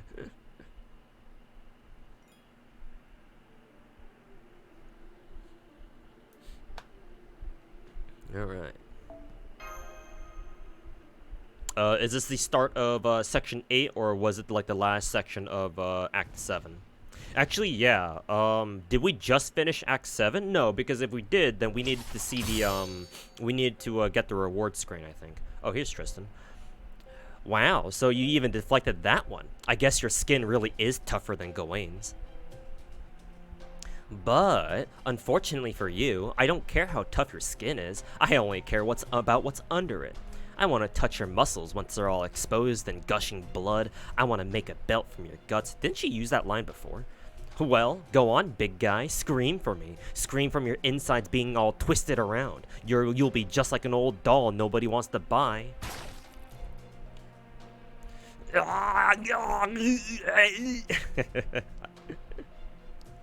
Hey, watch. Actually, didn't I give Beryl like your typical nerdy dude's voice? I remember giving him that at the end of Lost Belt 6. So I'll try to recreate that. Hey, watch it, milady. You almost got blood on me. I'm about to see an old friend here, you know. I gotta look my best. Oh, please. You were practically drenched in blood just a little while ago. Anyway, check this out, Beryl. See how miserable Bogart looks? First a little charm to project his soul into his likeness, and look, I can move him however I like. First we bend the arms, then we bend the legs, and... that's the ugliest marionette I've ever seen. The spell you taught me is hilarious. Oh, that one? That's called fetish. It's a bit beyond me, but since you're a fairy, it's obviously no problem for you. Beryl should get a more British accent, I suppose, because he's British anyway. I know it's a meme to put the British people on kind of a low pedestal, but comparing British people to Beryl is an insult even to the British. If anything, it looks like a perfect fit for you. Even I didn't think you were gonna take to it this much. Fetish? What a silly name. Okay, I'm gonna make this my noble phantasm. Whoever I use this on will be into my plaything before they even know what's happening. They'll be mine to do with as I please before they even know what's being done to them. Oh, this is awesome. I love it. Face left, face right, put your hands together in prayer. I can't think of a more pathetic way to die. Damn you, Tristan. I'll never fall to the likes of... Just shut up and die already. How the hell are you still alive when your heart's been torn to pieces anyway? Whoa there, milady. Don't finish him off just yet. Just keep it cool for now. I still need him alive for one last thing, at least for a little longer. Well, speak of the devil, guess your wifey really loves you, huh, my lord? I'm kinda jealous. Bogart, are you okay? Does it look like he's okay? Why? Hang on, Mash. Can't you slow down what the hell? Why is Bogart all bloody and floating in the air? Did that girl sitting on the throne do this to him? Hold on, Bogart. I'll get you down from there. Wow there, not so fast. If you want Lord Bogart to live, you better not move a muscle. You did come here to save him, right? How about we start with a nice, peaceful discussion? After all, you were never too big on fighting and stuff, right, Mash? You know who I am, don't you? But I'm afraid I don't have your memories right now, right? Oh, yeah, I heard. What was his name again? Mikey? Minky? Funky? Whatever. Whatever it was, he told me all about it. Man, you sure have been through a lot, huh, Mash? I can only imagine how hard it was for you. But don't you worry. My name's Beryl Gut, and I'm here to rescue you from your hardships in this strange land. Don't be fooled by this pretty face. Behind it is a mind filled with information about your past. Now, come on, let's go back to New Darlington and have some fun, just like we used to. Don't trust him, Mash. He's bad news. Lancelot was a bad matchup for us because she was just too strong. But he's just bad no matter how strong or weak he might be. He reeks of blood down to his soul. I feel the same way. Even if I did know him, I can still tell that I shouldn't trust anything he says. And Tristan's probably just laughing, just cackling in the background. Ouch, that hurts, Mash. What happened to you? First you lose your memories, then you lose your way? Oh, right, I see. You must have gotten mixed up with the wrong kind of fairies. Hey, I don't blame you. If I'd been palling around with a bunch of broke-ass bandits, I'd probably have trouble trusting people too. But hey, don't worry, I'm still the same. What happened to the fairy who told you about me? Tell me, where is Winky right now? I can't tell you that. I mean, I don't know or care about fairies when they go, or where fairies go when they die, right? You... Huh? Who said you could move?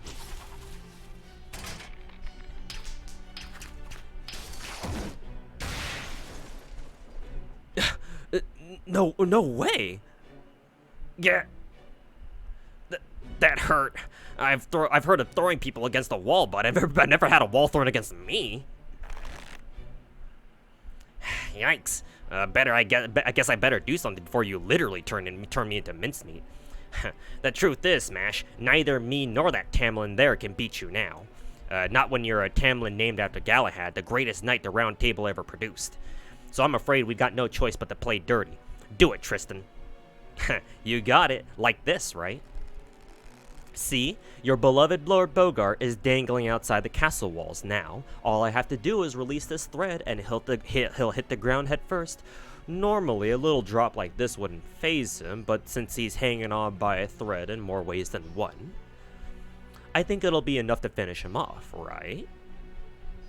Anniversary is tomorrow. Yes, Kylondonia, sorry. Now, how much longer are you going to keep making moves on my man?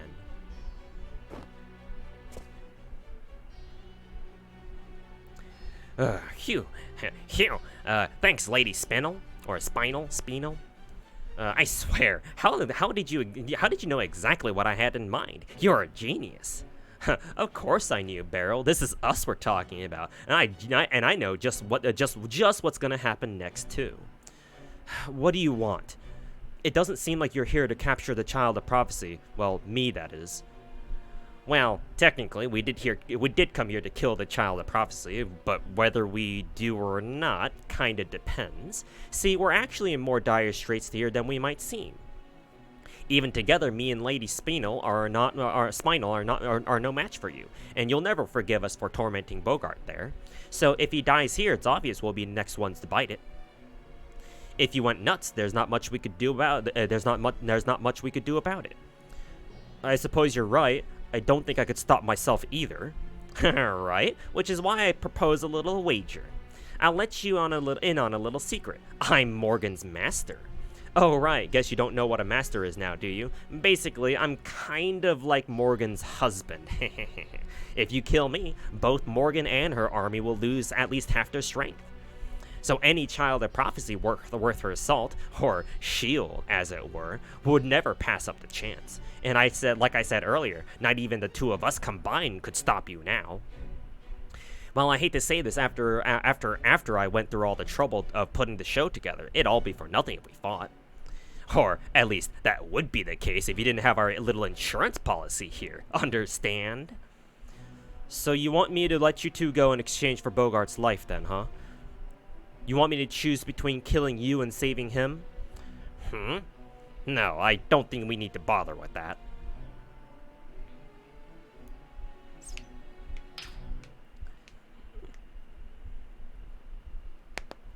The thread keeping Bogart in the air snapped.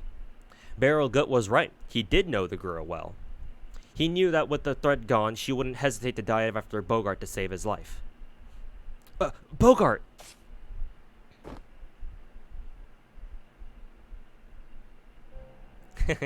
See, even with the memories gone, she's still the same old mash. Far as I'm concerned, it won't matter if she never gets over her amnesia. Beryl almost said that in Beryl's voice. Beryl Gut's laughter echoed throughout the ruins of the castle after he had finished snickering at the girl's desperate rescue attempt. Okay, now we just have to bring this black barrel thing back with... Hey, Lady Spinal, what happened to the great 3-meter-long cannon that was just here? Don't tell me it fell too. Seriously? Huh? Well, sorry, I was so absorbed in you that I didn't see what happened to it. Ah. Oh well, guess I can't blame you for that. Besides, it's no biggie. Alright, Lady Spinal, I think we've had enough fun for one night. What do you say we head back home? Are you sure? What about that MASH girl? I thought you really wanted her. Well, sure, but remember how Morgan said to leave her alone? Besides, no one but Lancelot could take her now anyway. I'm just gonna have to think of another way to make her mine. I see. I see. So she's stronger than I am, huh? That little brat. I was so excited to tear her apart. Is it okay if I go kill the fairies here? I need to go blow off some steam before I die from the stress. Oh, don't worry. We just have to change our approach. Remember what I told you before? If you can't hurt the outside, rot the inside. If MASH wants to rescue people as the Child of Prophecy, we'll let her do just that. That way, it'll just be a matter of time until she feels her conscience weighing down on her. The more she goes around passing herself off as the Child of Prophecy, the more despondent she'll end up. That's just how things seem to work here in this land of the Fae. Beryl wants to NTR us, though, I mean, to be fair, who doesn't he want to NTR?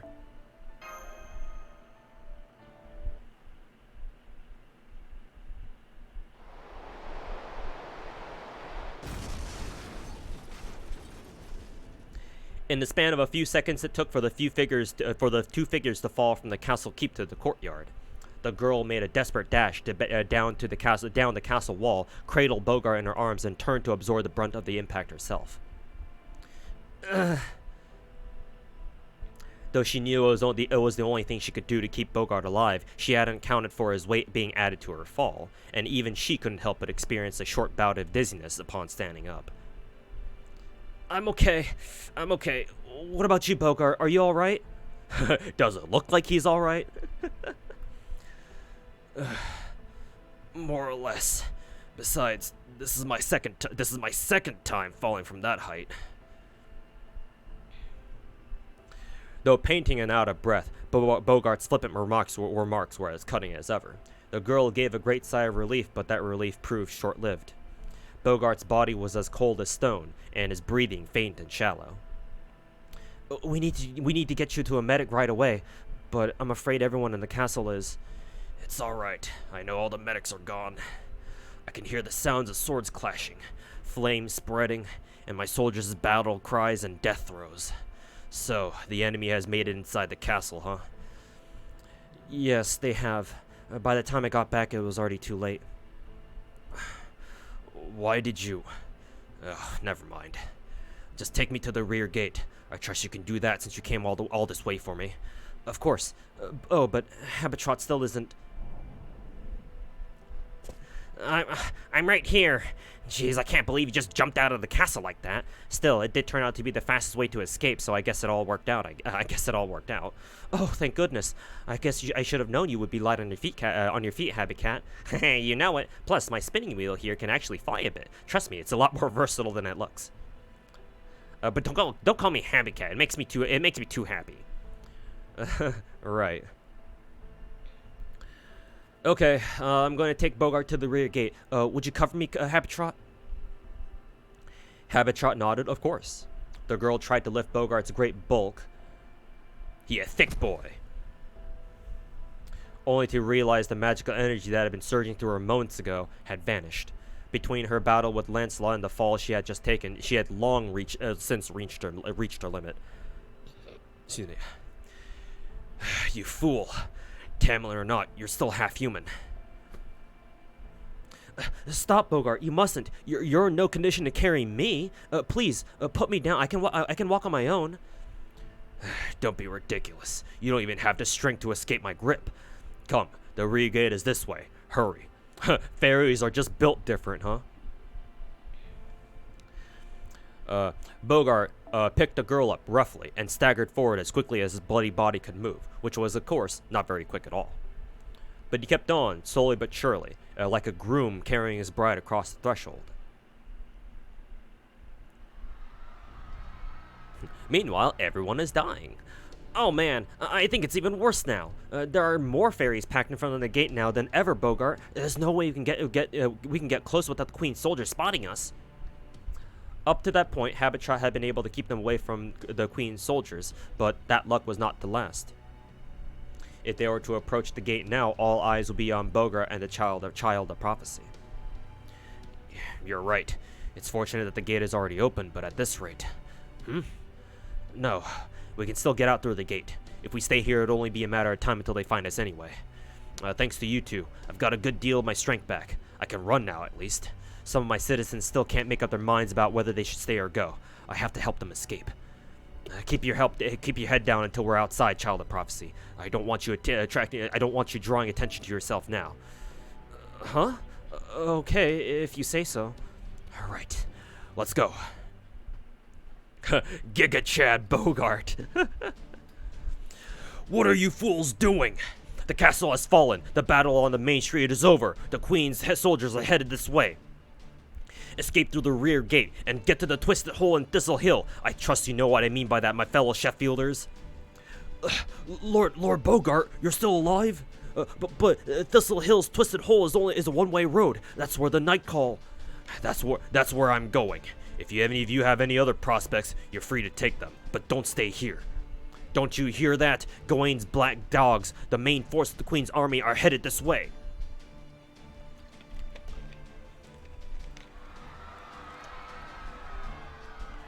At Bogart's command, the fairies began scrambling through the rear gate.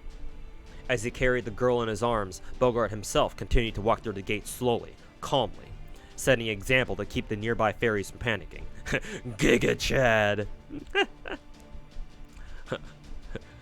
Heart cut to pieces? Don't worry. Don't worry. Carry a girl and just walk calmly through the rear gate.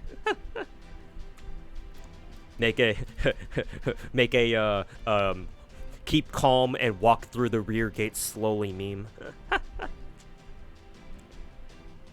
I'm impressed, Bogart, but how's getting him outside gonna help? How's getting him outside gonna help? Look behind us. The Queen's real army really is hot on our heels. They'll catch up to us. They'll catch up to those fairies in no time unless someone closes the gate. Huh?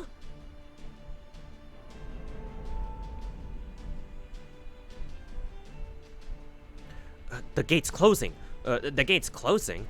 Wow, Bogart, I'm impressed. Was it set up to do that automatically when you passed through it? Yes, I suppose by some curious stroke of luck it was. Hearing Bogart speak through clenched teeth, the girl sensed something was amiss. She lifted her head and turned to look back at the now far off gate.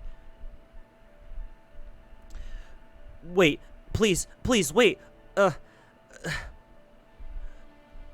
Goodbye.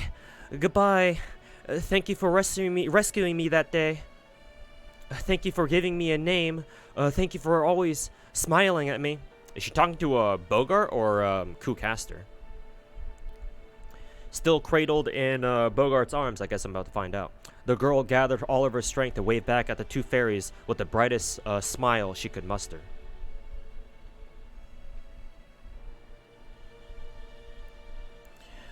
I can't believe it. Bogart's alive. And is that Mash there with him? Then she must have made it back in time to save him. That's great. That's great. I can't believe she pulled it off. But with the gate still open... Oh crap! Even at this distance, Mash is looking real pale. Lancelot must have gotten her. That's why that's gotta be why Bogart's carrying her. But hey, at least now they can get away. What a relief. Come on, Rob. Let's go after them. This is our chance to travel with Mash again. Yeah, that sounds pretty nice. Hell, maybe we could even make Bogart part of the gang. He'd make the perfect bodyguard. That way, Mash's job would be a little easier too. I bet Winky wouldn't be too happy about that though. But before we get to that, there's something else we gotta do first. Huh? What do you mean, Rob? Is it important? Yup, real important. And we're the only ones who can. I can't do it alone. No, it's something we have to do, Wag. Are you okay, Rob? Is something wrong? Whatever it is, you can tell me. You're my big brother. Whatever you want to do, I'm game. Thanks, Wag. Alright then. Let's go close the gate. Don't worry, I still remember what you told me before. All we gotta do is lower the levers to close the gate, then destroy the safety mechanism so they can't be opened again. That'll trap the Queen's soldiers inside for a good while. Huh? But Rob, that mean we... Haha, now I gotcha. Okay, Rob, just leave it to me. But at least we can say goodbye, right? We wouldn't want Mash to worry about us. No, we wouldn't. And since the Queen's soldiers are gonna break into the guardhouses anyway, we might as well run up to the top of the gate. From there, okay, good. I just made eye contact with Bogart. He's sharper than he looks, so I'm sure he'll figure out what's going on. This lost belt truly is made up of Giga Chads. Why are there Giga Chads everywhere? What are you fools doing? Bogart's resonant voice rang throughout the town square. While it did snap the fairies out of their panic, it also alerted the Queen's army to the location. Okay, let's do this, Wag. You know, I think this is the most excited I've been since we got the Fairy Britain. You said it, Rob. We might have been into all sorts of trouble before, and life wasn't always easy here. But now, I'm real glad we came. The boys. The lads. And so, the two brothers closed the gate. It goes without saying that the Queen's soldiers were none too pleased. Once they found the fairies hiding in the guardhouses, the pair became the target of an army's frustration. The brothers saw Bogart shrinking into the distance, and in his arms, the girl looking back at them. Look, Rob, it's Mash. She sees us. Hey, Mash, I'm glad you're okay. I wish I was smart enough to say this better, but thanks for saving our lives. Thanks for everything. Rob looked with sadness and pride at his brother happily waving at the girl. The sound of boots echoed louder from downstairs. Soon, the brothers' journey would be over. You know, putting your life on the line to protect what's most important to you is kinda nice, I guess. Oh, screw it. Who cares about the Queen's soldiers? I'm gonna wave to her, too. Bye, Mash. Take care. Don't worry about us. You paid us back and then some long time ago. Thanks again for saving us, prophecy or no prophecy. You're the weirdest knight I ever met, but I wouldn't have it any other way. This was the best trip I ever had. I'll never forget it. As they both get their heads cut off. Nice. Later, some of the Queen's knights went out to search for the escapees, but Bogart and the others were nowhere to be seen. And so the Battle of Sheffield came to an end, with the voices of two fairies waving right up to their final moments. I kind of wish Kucaster had a more prolific part in the in part 1 though, because literally all we see of him is just him as the white dog following them around. Maybe he has he has more of a role in part 2, but what are the chances of that?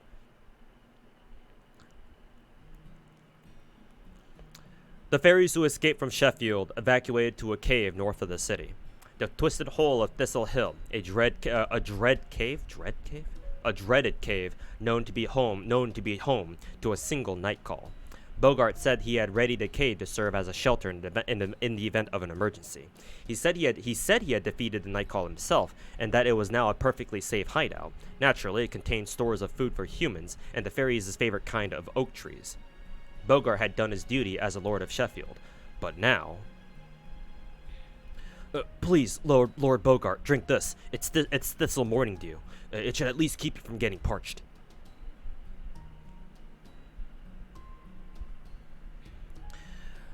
Bogart had gone still, his body horribly cold, the light drained from his eyes. His strength hadn't really returned. His march to safety had been one final act of defiance from the Lord of Sheffield. Oh, I guess that still makes sense. Child of prophecy, are you there? Yes, Lord Bogart, I'm right here. Lord, huh? Well, that makes sense. There are other fairies still here after all. This cave leads to eastern Odvina, the Britain's leyline caverns. They can take you to any of the other cities without needing to set foot above ground. You can use them to make your escape. Guards, now that you've shaken the Queen's pursuers, you are to remain here for the time being. Whatever you do not ask Nocnaria for protection. She may be magnanimous to those who join, but she's ruthless to any who try to leave. She's a little better than Morgan. If you must seek help, go south and find the round table.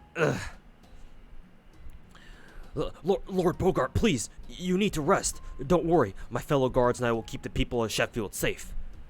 The people of Sheffield, huh? I built Sheffield out of anger at being banished from Norwich 100 years ago. I never realized it until now, but I cared more about it than I realized. Being the lord of this domain and its people, it gave me a fiery sense of purpose. Yes, I did hate Morgan. I hated Woodrose and Spriggan too. I wanted to rule Fairy Britain and get revenge on all of them. But the truth is, I wanted to protect Norwich as well. I wanted to save my people and live up to their expectations of me. And above all, I wanted to go back. I just wanted to go back home, back to that city of sticky ocean wind and antsy crafts fairies. How strange. I always thought I hated that city's restless atmosphere. Do you understand these odd feelings, child of prophecy? Yes, I do. You've described a hometown, your hometown. Right from the start, you were rallying soldiers just so you could save Norwich, Lord Bogart. I must have been more transparent than I thought. Tell me, child of prophecy, you who hates war, what happened to the iron cylinder anyway? She shook her head from side to side, unsure if Bogart could even see her. I see. It seems I unwittingly gave you an excuse to escape. I don't regret anything I did as a Lord of Sheffield, but... Mash, right to the end, I wanted... Mash? Oh, he either must have heard her real name, or seen the name inside of her shield somewhere. Or maybe it's also, maybe her name is actually written on the cylinder too. Habitrot said it was written on her name was written on the back of her shield too, so maybe it was also written on her gun too, I guess. And so, Bogart quietly breathed his last. Even as the fairies grieved the loss of their lord, they were troubled by worry over what tomorrow may bring. But just when the mood in the cave couldn't get any more despondent, the lone girl raised her head with a strong sense of purpose. Lady Mash, where are you going with your shield? Hey, she's not Bogart's wife anymore. So, what are you gonna do? What are you gonna do now, Mash? I'm going to Norwich.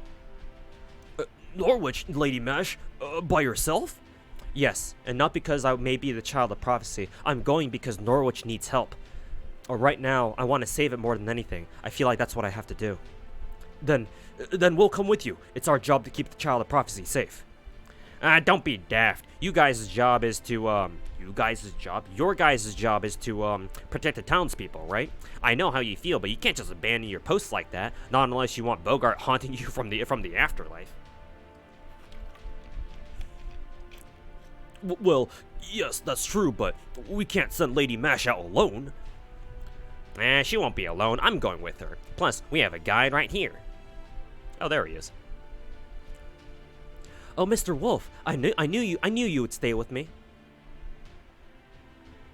The wolf turned without so much as a sound and began walking away.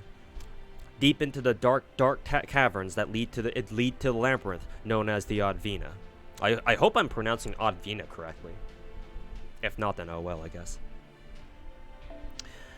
Huh? You mean we're leaving right now? Somebody's impatient. Then again, I guess time isn't exactly on our side. If we're gonna go take the Audvina, it'll take us over a week to get to Norwich. And since there's no telling when this calamity pool might make a move, we don't have any time to rest. I suppose you're right. The Audvina is a dangerous place.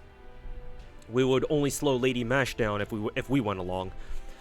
Good luck, mate, Lady Mash, and thank you for bringing Lord Bogart back to us. Not at all. Thank you for everything you've done for me. Take care of yourselves, everyone. I'm off to save Norwich as the Knight of Sheffield. And so the girl's journey truly began. While there were other dangers for her to overcome in the Audvina, those stories will have to wait for another time. The other child of prophecy would make her way back through the labyrinth, befriending new fairies along the way, and to arrive in the fateful city of Norwich. What will happen there? You'll just have to see in the main story. God damn it, Merlin.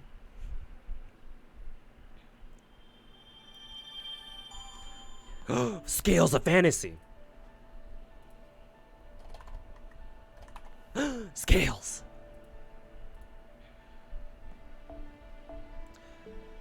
Let's see. God damn it. This is still only section 8, and we still have section 9 to go through, too. God fucking damn it.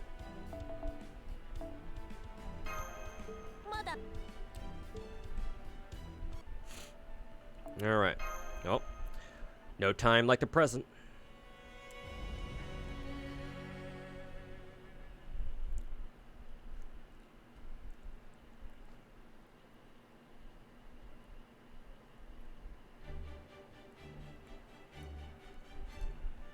Chapter 9 is only like 3 sections? Okay. Lost Belt 6 is long AF. I mean, yeah, so far part 1 is like, I think slightly shorter than like some of the other Lost Belts, but it's still been a pretty long read. And so yeah, fucking part 2 being 24 fucking chapters long is gonna be a shit show. In a good way, of course. But yeah, it's gonna take us quite a few streams to get through it all, though. Act 3 is pretty short. It's only like 9 chapters. I mean, you call it short, but that means it's still basically as long as part 1. And that's where things stand in Britain. Get it now? You mean you travel across all of Britain in only 2 days? And that tiny body, no less? It was tight enough to make the end of year rush feel like a leisure trip. I hope you get that too. Nope, sorry, I don't get it at all. It just feels like I've been subjected to a slideshow of somebody else's vacation. You gotta fill us in on at least a few specifics. All I got from that slideshow was peaceful, peaceful, dangerous, peaceful, and then gobsmacked.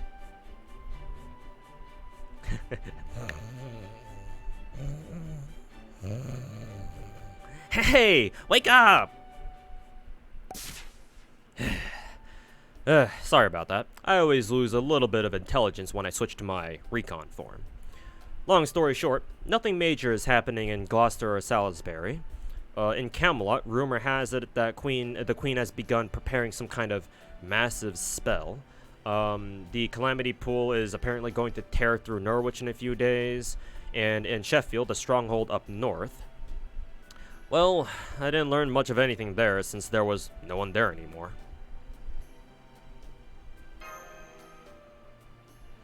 Well, all I can say there is the time is now right. You and Da Vinci are serious about saving Britain now. And for the first time, Artoria has companions she knows she can depend on, not to mention Muramas's extra muscle.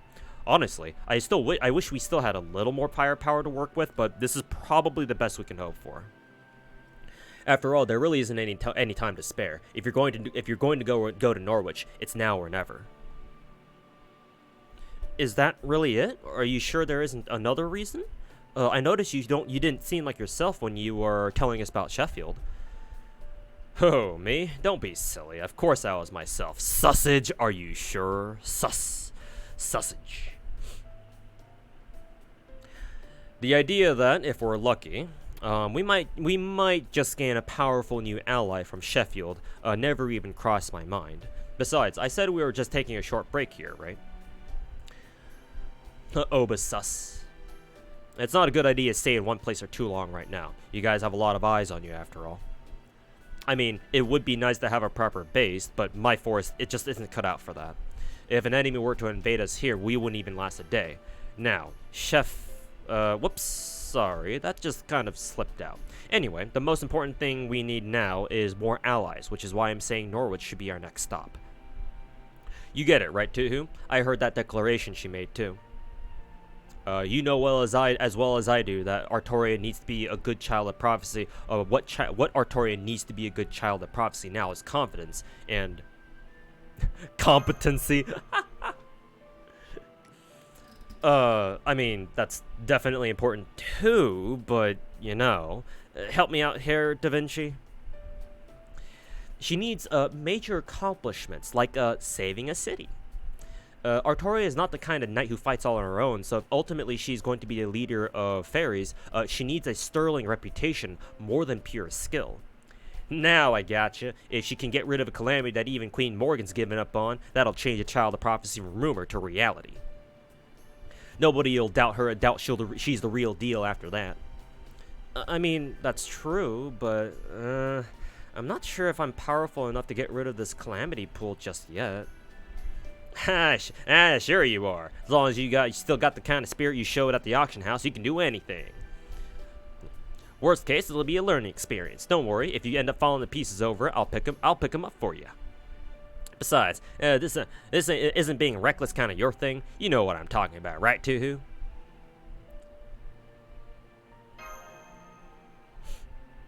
What do you mean? I always play things safe. I'm going to assume this is Regerbit or red hair. That's right, she does. Yeah. Oh no, wait, what the fuck? Where did you come from? Hey, it's Gareth. It's the doggo. Well, Wolfie, I guess. Artoria is like a big fuzzy bear who's got it all: bravery, speed, spirit, speed, the works. I just know. I'm so sure that she'll find a way to save Norwich too. So let's get going right now. Come on, Norwich, Calamity City awaits us. Together, I know we can save all. We can all save Britain. Who are you? Oh yes. Hello. Nice to meet you. Actually, I should give her like a chipper British accent. I'm Gareth, a vagrant who plans to become Artoria's attendant. Huh? Where the fuck did you come from? Oh, thanks. It's real nice of you guys. It's I'm trying to do a British accent, but trying to combine my shitty British accent with the kind of chipper voice that I'm trying to do at the same time. I come out with a fucking Southern accent for her. Maybe I should just give her a Southern accent instead. American Southern accent, British accent. They're close enough, right? A Dixie accent. They're good enough, right? Excuse me.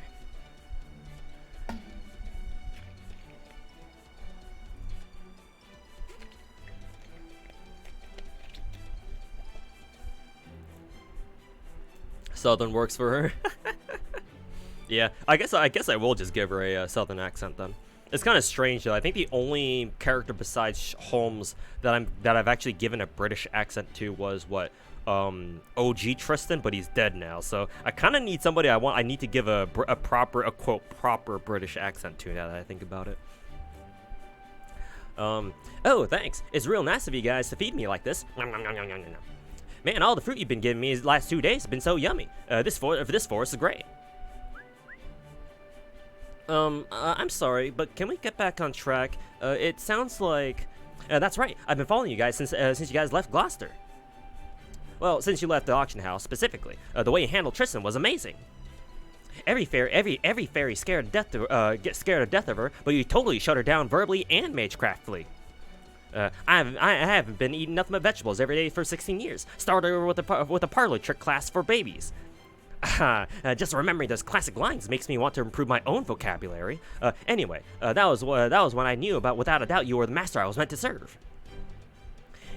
And of course, I've been observing your exploits after Gloucester too.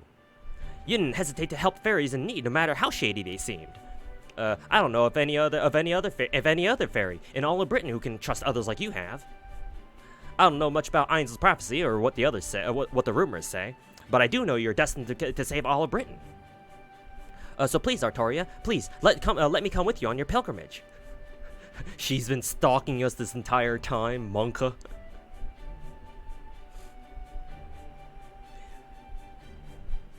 Oops, skipped that line. I know I'm just a low-class fairy who's been flitting from city to city up to now, but I'm certain I can be of use to you. Gosh, I don't know. What do you guys think? I mean, I'm not really anything special, so being someone's lord, I don't know. the fingers together. I can't be someone else's lord, right? unless. Huh? I do? Okay, Artoria. Deep breaths. Yeah, deep breaths. Let me ask you something. Why do you want to be Artoria's attendant anyway? You said you're not interested in either Ainsl's prophecy or the rumors, right? So if you don't want to believe in the child of prophecy, why devote yourself to her? Well, to be honest, I really have just been a vagrant up until now. I don't even know what kind of fairy I am. I'm not part of the Wind Clan, or the Earth Clan, or the Fang Clan. I'm not especially good at anything. But the one thing I've always had was a purpose. This time, I want to keep everyone safe. This time, I want to be able to put up a real fight. And I want to help all the people I see suffering everywhere I go. That's always been my purpose. But I'm not very strong. All I can really do is bite my tongue and grit my teeth. So far, I've only managed to get by using my iron weapon to destroy Moors. Then, one day, I saw one of the Queen's Tam Lin from a distance, and I immediately thought, I want to be a knight like that, too. Gareth the sausage. Actually, iron weapon, girl that nobody knows where she came from, technically, wouldn't people think she's a child of prophecy, too? Like, isn't everything Gareth is saying here, like, won't Castoria listen to that and be like, wait a minute. Wait a minute. It's the Spider-Man meme, and Artoria is pointing at Gareth, except Gareth isn't pointing back because she's like, huh? Wait a minute. I want to be a knight who can keep everyone safe. I want to serve a king I can truly respect. But soon after, I heard that Queen Morgan was actually a bad king, and the only job of the Tam Lin was killing Moors. And I thought my dream could never come true in Britain as it stands now. But then, I heard that a fairy who could save all of Britain would be up for auction. So even though I didn't have much hope, I snuck in to see for myself. Then wait, sneak in? Didn't they say it was gonna be super hard to sneak in the first place? Then I had my fateful encounter with Artoria there, and my dream of becoming a knight finally came true. Well, it hasn't come true just yet, but it feels like it may as well have. So, anyway, that's my reason. Smile. Now do you understand why I want to serve her? Oh yes, I get it. Looks like we'll just have to let you come along then. Oh yeah, how convenient. Garrett just kind of shows up out of nowhere, huh? Oh, I see how Nasu writes things. What a convenient addition. I thought Morgan might have sent you here to spy on us, but no spy would ever be so awkward. And since it looks like both Artoria and Tuhu are in favor of you joining us, I have no objections. Besides, we can always use more fighters on our side. Glad to have you, Gareth. Oh, and by the way, you said you didn't know what kind of fairy you were? Well, now you do. Since you're Artoria's very first retainer, that makes you Gareth the Squire.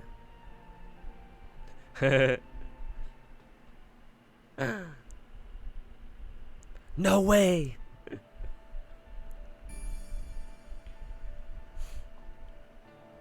Yeah. Oberon, is that for a sausage? And he's like, okay. Okay.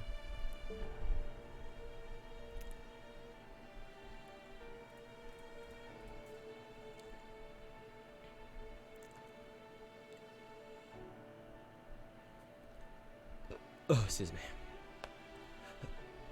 Okay. So, what do we do here?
Actually, I know what I'll do, just to make this simple on myself.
Let's go with that.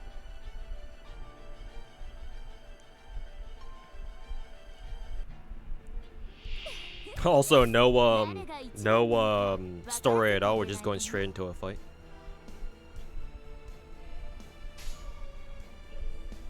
アヌビスわかります。いいけど、屍の鏡、暗黒の鍵、扉と恐怖の心、アンプーネルタジュゼル。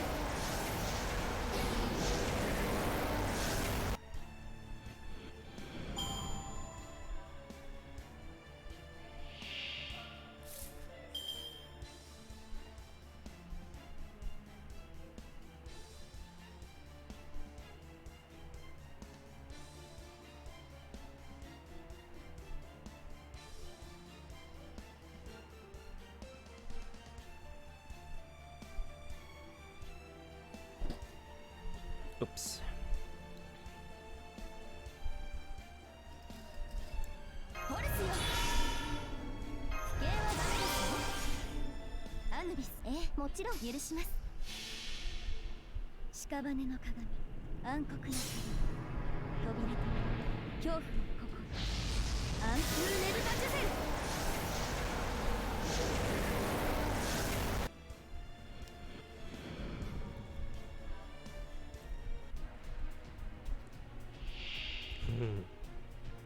I wonder who that could be.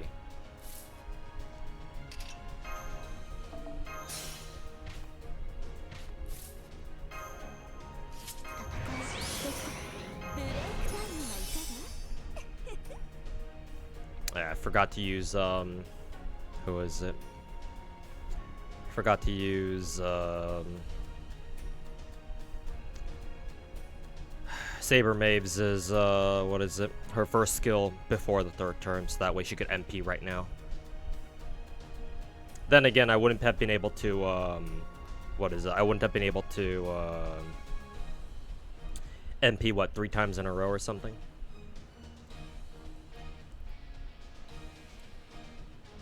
Because I think I still need to go through all 3 of her break bars, it seems like.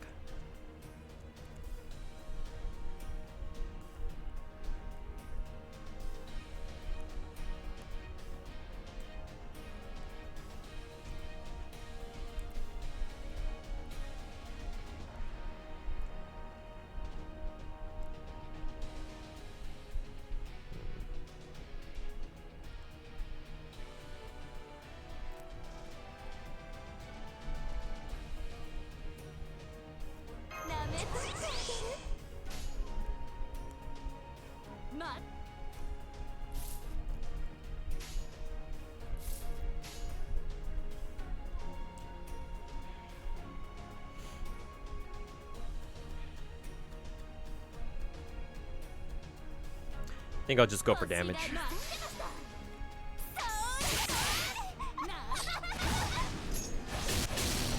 Almost. Oh, she just drains everyone's MP gauge anyway, huh? Cool.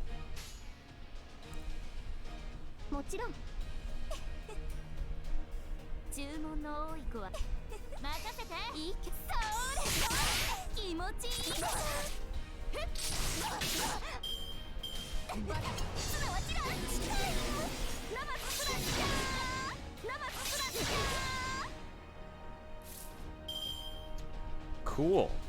Now what do we do?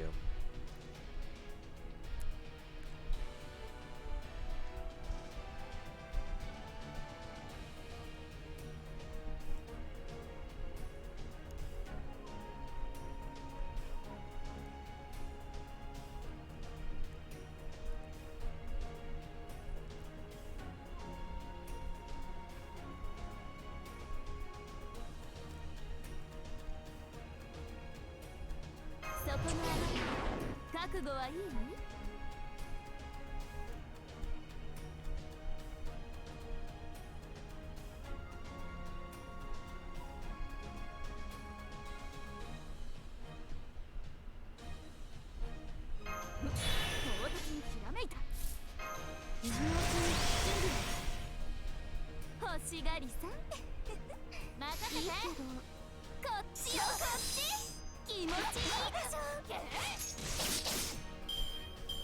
全力でこれが手加減だ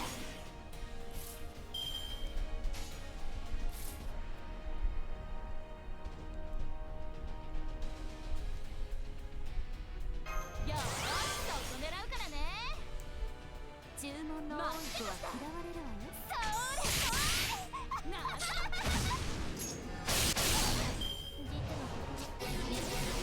ぶっちぎりぶっちぎり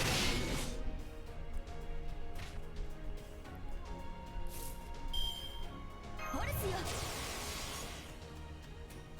任せて欲しがりさなんのそれそれバッツナはチラッチタイ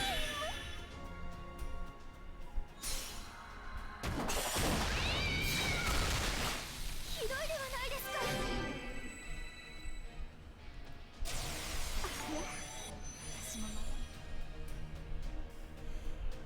Hey Saga, how's it going, man? Thanks so much for the 3-month resub. Welcome back.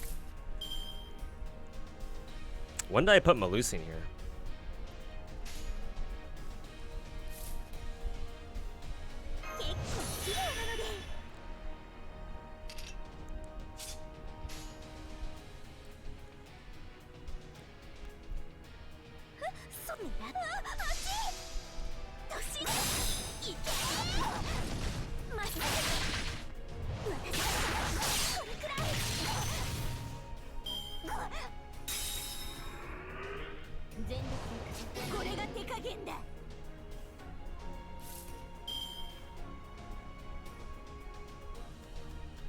If I stun her now, it'll probably say, it probably won't stun her again, right? Because the game is probably bullshit like that.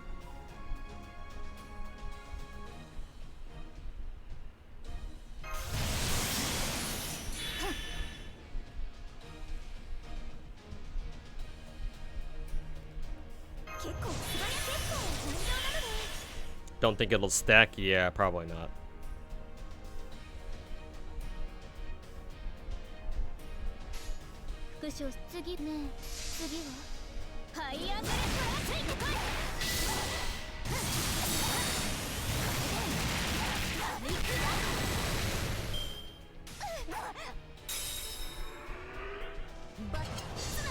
Get some use out of my $1,000 Malusing.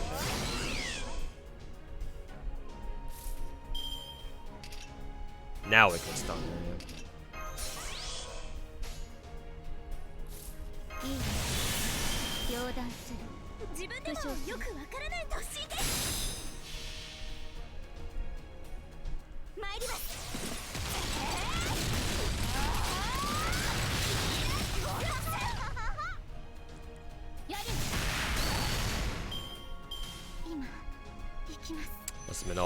Must have been all the poison stacks.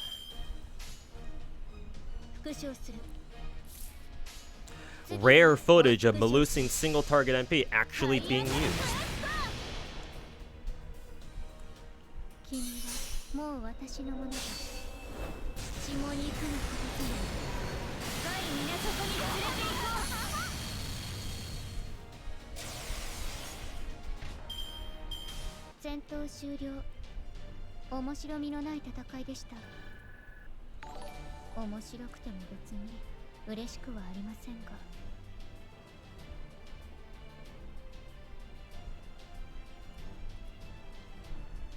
It looks like we're gonna have to deal with this exact fight for the next battle too. King Bama, hey, what's going on, man? Thanks so much for the 34-month resub at tier 3. Greatly appreciate it, man. Thanks so much for the continued support as always.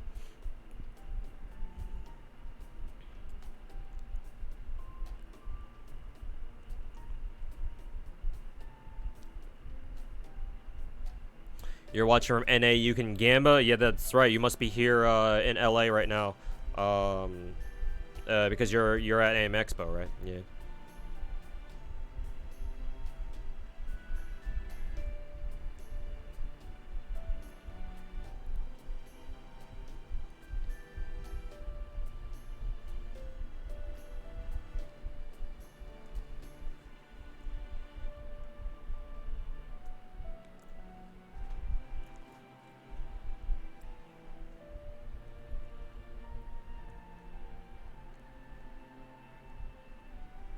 Alright. Nice combo, Gareth. That was great. Thanks, Altria. I was afraid we might get wiped out back there, but we want no problem. They're already getting along great, huh?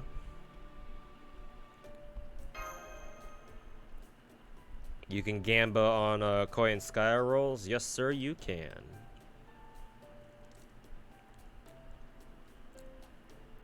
Well, they do seem to be about the same age and all. You're not jealous, are you, too? I don't think I've ever seen that fairy here before. Maybe she's a stray who marked this area as her territory. Anyways, that was great stuff, guys. Two, Da Vinci, Artoria, why don't you three go back to the carriage? Gareth, Muramasa, would you two mind continuing to escort Reach a bit? I'm worried that beasts and bandits will think he's easy pickings if he looks like he's out on his own. No problem. I've always been a fast runner. That's fair. Da Vinci escorting him will only attract more attention. Better to have someone more intimidating out there.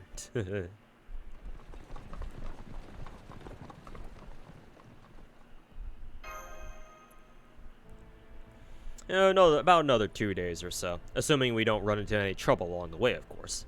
Oh, and by the way, I don't mean the kind of wild fairy attack we just dealt with. That stuff's just life out here. No, what I'm most concerned about is running into some of the Queen's soldiers. That's why I've been having us go at a more relaxed pace. A horse-drawn carriage terracing through town is bound to draw some unwanted attention, you know? Last thing we need is to be pulled over and have our cargo inspected.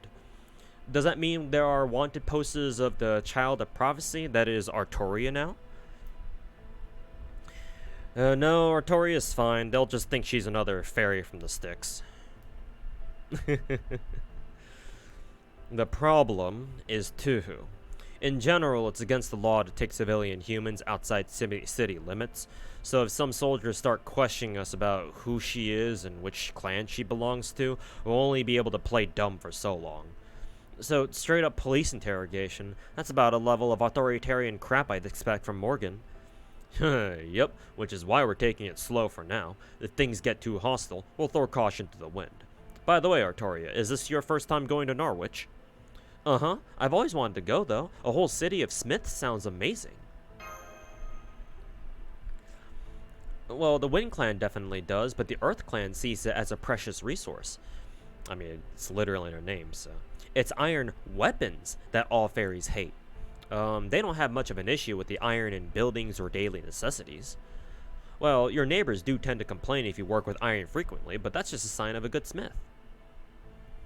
It's a shame your first visit to Norwich will be while it's in such a state. But the fact is, this is your first big opportunity to turn things around. In fact, I'd say how you handle things in Norwich will set the tone for what happens to all of Britain. Remember the prophecy? A city of iron, a sea of soot. When the calamity recedes, their pilgrimage begins, and that sort of thing. Yeah, that's definitely talking about Norwich. Most of the prophecy is pretty abstract, but that's a pretty clear statement of where to go and what to do there. This is going to be a battle neither we nor there I go, almost saying Altria again. Nor Artoria can afford to lose. Indeed, whether she's real or an imposter, the Child of Prophecy has to save Norwich. But, on the other hand, it's also plausible that disaster won't befall Norwich until the Child of Prophecy goes there. So I don't know that we really need to rush. For all we know, this could be our last peaceful journey together. We might as well enjoy it. Oh, right. This is your first time traveling east of Salisbury too, isn't it, too? We'll be passing by Oxford soon. Take a look while you can. Woodwoes, the head of the Fang clan, is based here. It's also home to one of the bells the Child of Prophecy will have to ring. So we're not going to stop there? No, we're actually not. While I'd love to show you guys all the restaurants there, we can't risk Woodwoes finding us. He wouldn't even be interested in our value like Murrian. He'd just try to kill us on the spot. So there won't be any room for peaceful discussion there then, huh? Does that mean we'll have to fight our way to Oxford's bell? I'm afraid that'll be our only option, yes. Now that the Tam Lin are the Queen's chief players, Woodwose might not have the same power he once did, but the Fang clan is still Fairy Britain's primary military force. So we won't be able to storm Oxford for some time to come. Hey Kokun, welcome back. We're not getting any 6 contents for the next 12 hours, right? Yeah. About the next, well, not even 12 hours, at least like the next like 24 hours. Yeah, technically 26, like what King Baomu said. Well, yes, if we're gonna ring the bells, we won't have a choice. Lords like Aurora and Murian who don't want to see their cities turned into war zones are the exception rather than the rule. Besides, it's not like Oxford hasn't already seen more than its share of bloodshed. 1200 years ago, in the year 800 of the era of the High Queen, this area belonged to the Wing Clan. But then, the Fang clan came and took it by force, leaving not one Wing Clan fairy alive. It's possible there may be other survivors out there somewhere, but as far as I know, Murian is the last member of the Wing Clan left.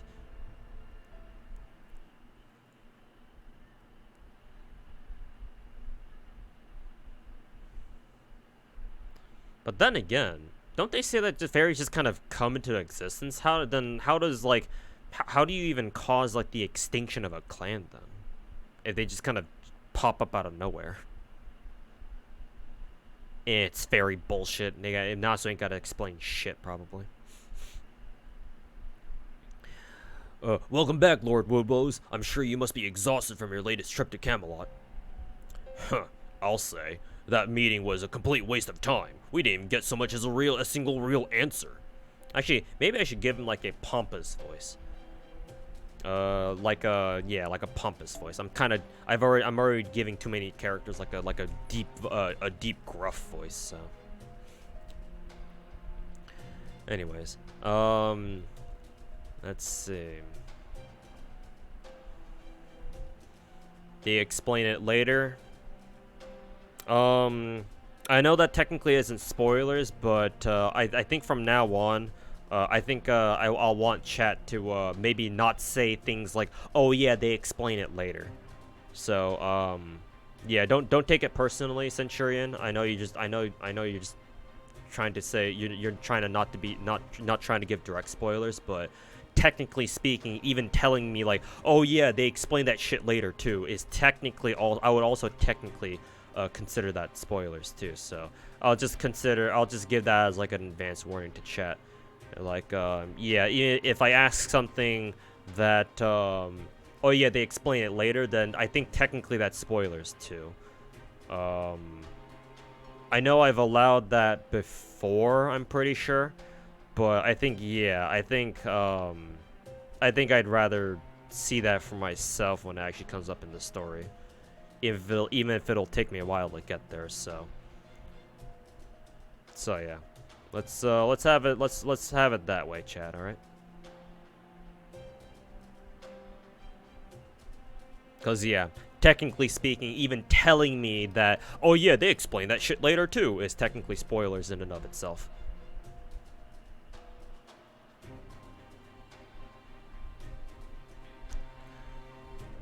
Anyways, moving on. Let's see. Yeah, I wanted to give this guy like a pompous voice and whatnot. So let's see if I can try to pull it off.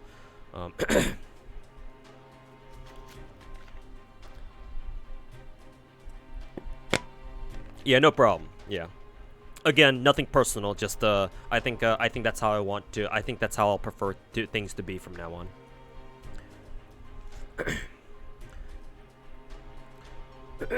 Okay. I'll say that meeting was a complete waste of time. We didn't even get so much as a single real answer. There were more hangers-on than ever before too. I swear, meeting with the High Queen gets more tiresome every year. But that's not the worst part. The worst part is the other clans. Can you believe Spriggan and I were the only clan heads to attend in person? Noctaria's a traitor. Murian's a coward. Ainsel refuses to come out of hiding. All they care about are themselves. They don't give any thought to the future of this kingdom. Aurora and I are the only decent rulers this place has. Indeed, sir. No one cares about Fairy Britain more than you. I can only hope you and Her Majesty tie the knot as soon as possible. Yes, good point. Fairy Britain does need a strong hand to rule it. But that damn Beryl Gut came along.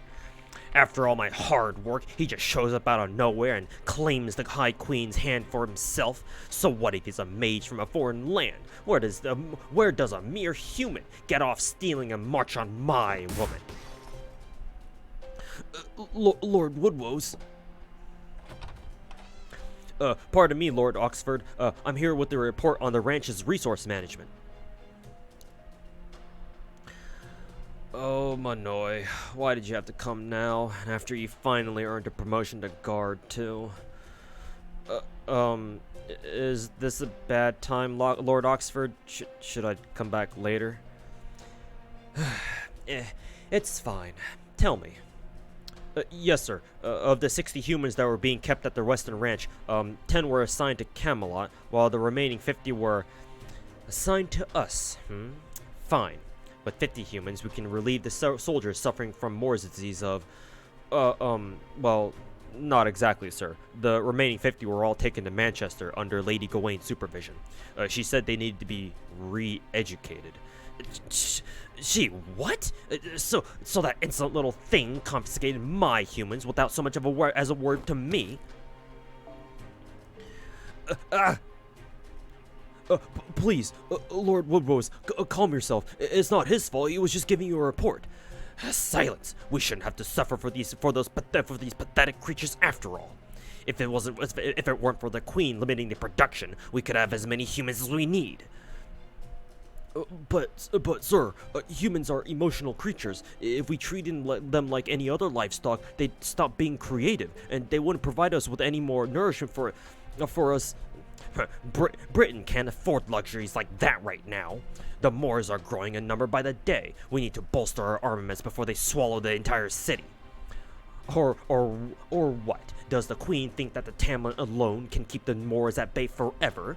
Has she completely forgotten how much we, the Fane clan, has fought for her over the years?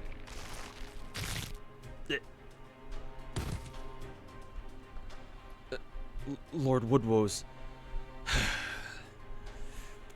Be calm, be generous. Remember, you are a knight fit for the High Queen. I'm going out for dinner. Clear out the body before I return. I'm told Aurora has brought some fine grape wine with her. It seems the Wind Clan is just as desperate to survive as we are. Yes, sir. So it would seem.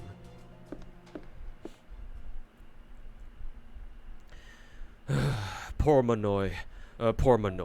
He was a really good cook, too. He always said he wanted to be of use to Lord Woodrose, even though he was human. Why can't humans ever seem to understand that they'll just never be as good as fairies?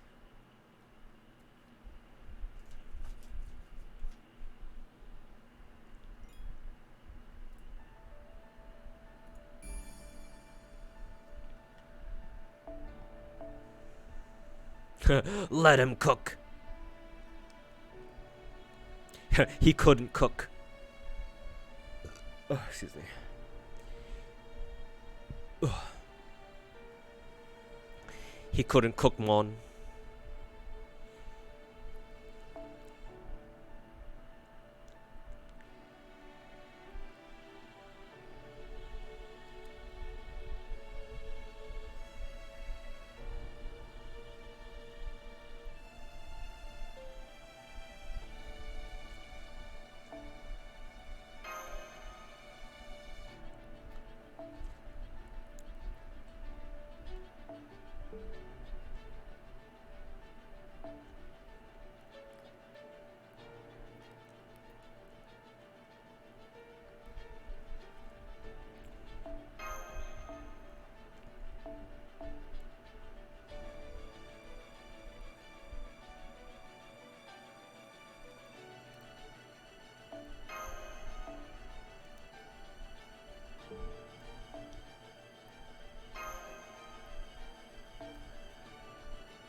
Just realized I had you had me in the background. Been fishing in D2 and killing zombies in Austria. What the fuck?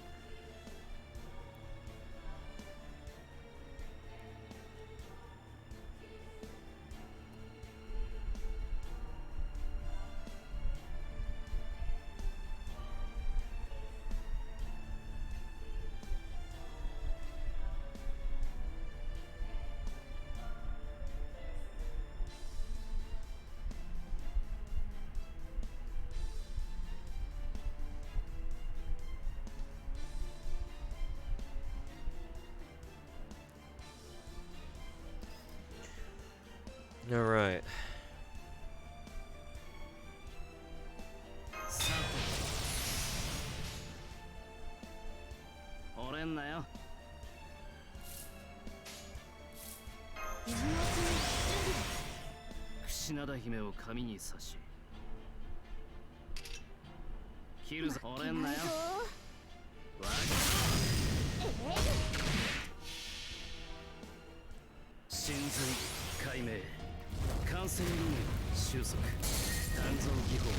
Safe for work, Tammy. Oh, Rubbish Fox. I know that artist.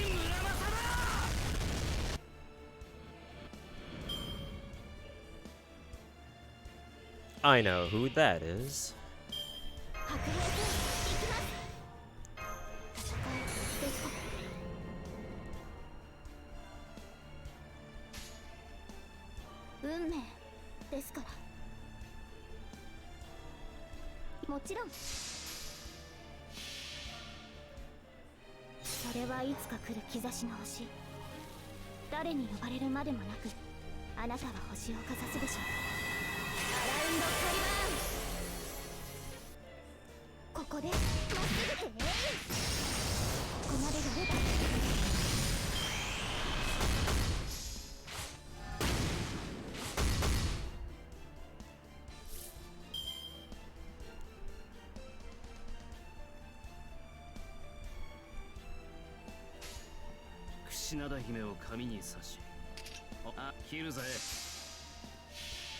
Some extra large cats there. Yep.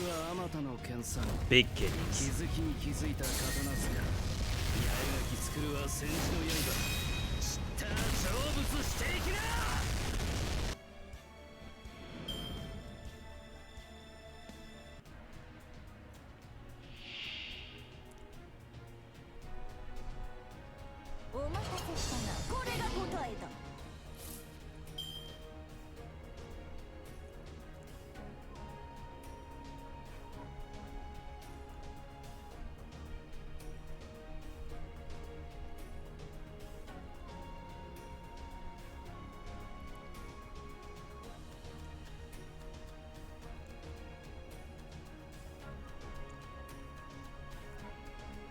Alright, time for this annoying fight.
Nice. How many times have we fought this cat now? This is our second time, I think.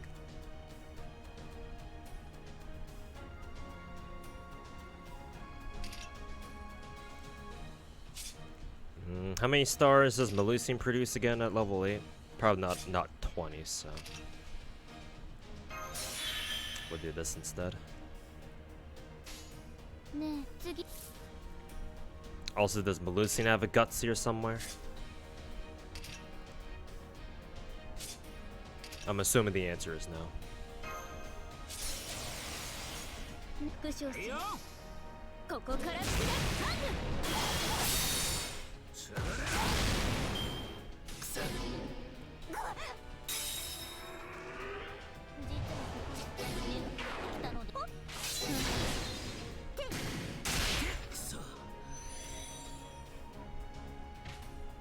Melusin's banner ends tomorrow. Soon, yeah. It should end, yeah, as soon as they give us anniversary announcements. So yeah, after maintenance tomorrow. In other words. よーしそこ狙うからね唐突にひらめいた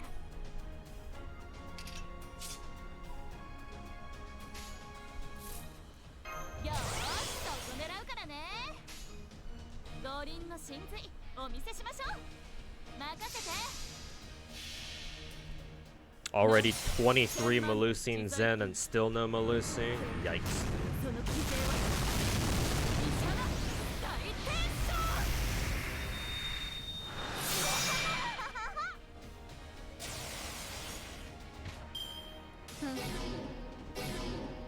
戦闘終了面白みのない戦いでした面白くても別に嬉しくはありませんが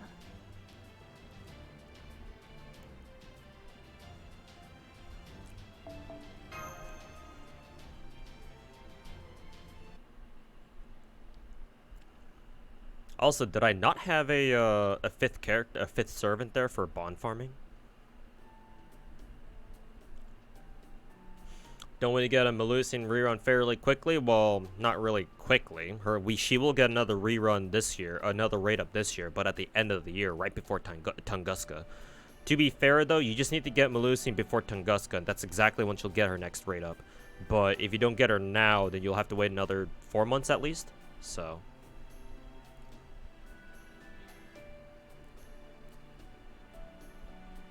I mean, it's up to you, Complex. Like, as long as you can afford the rolls, there should be nothing wrong going for Melusine one last time. We're definitely heading towards a third of these damn things. Damn it, why's this gotta happen to me? I got no damn legends about defeating ghost cats. Think you're just gonna wait anyway? Alright.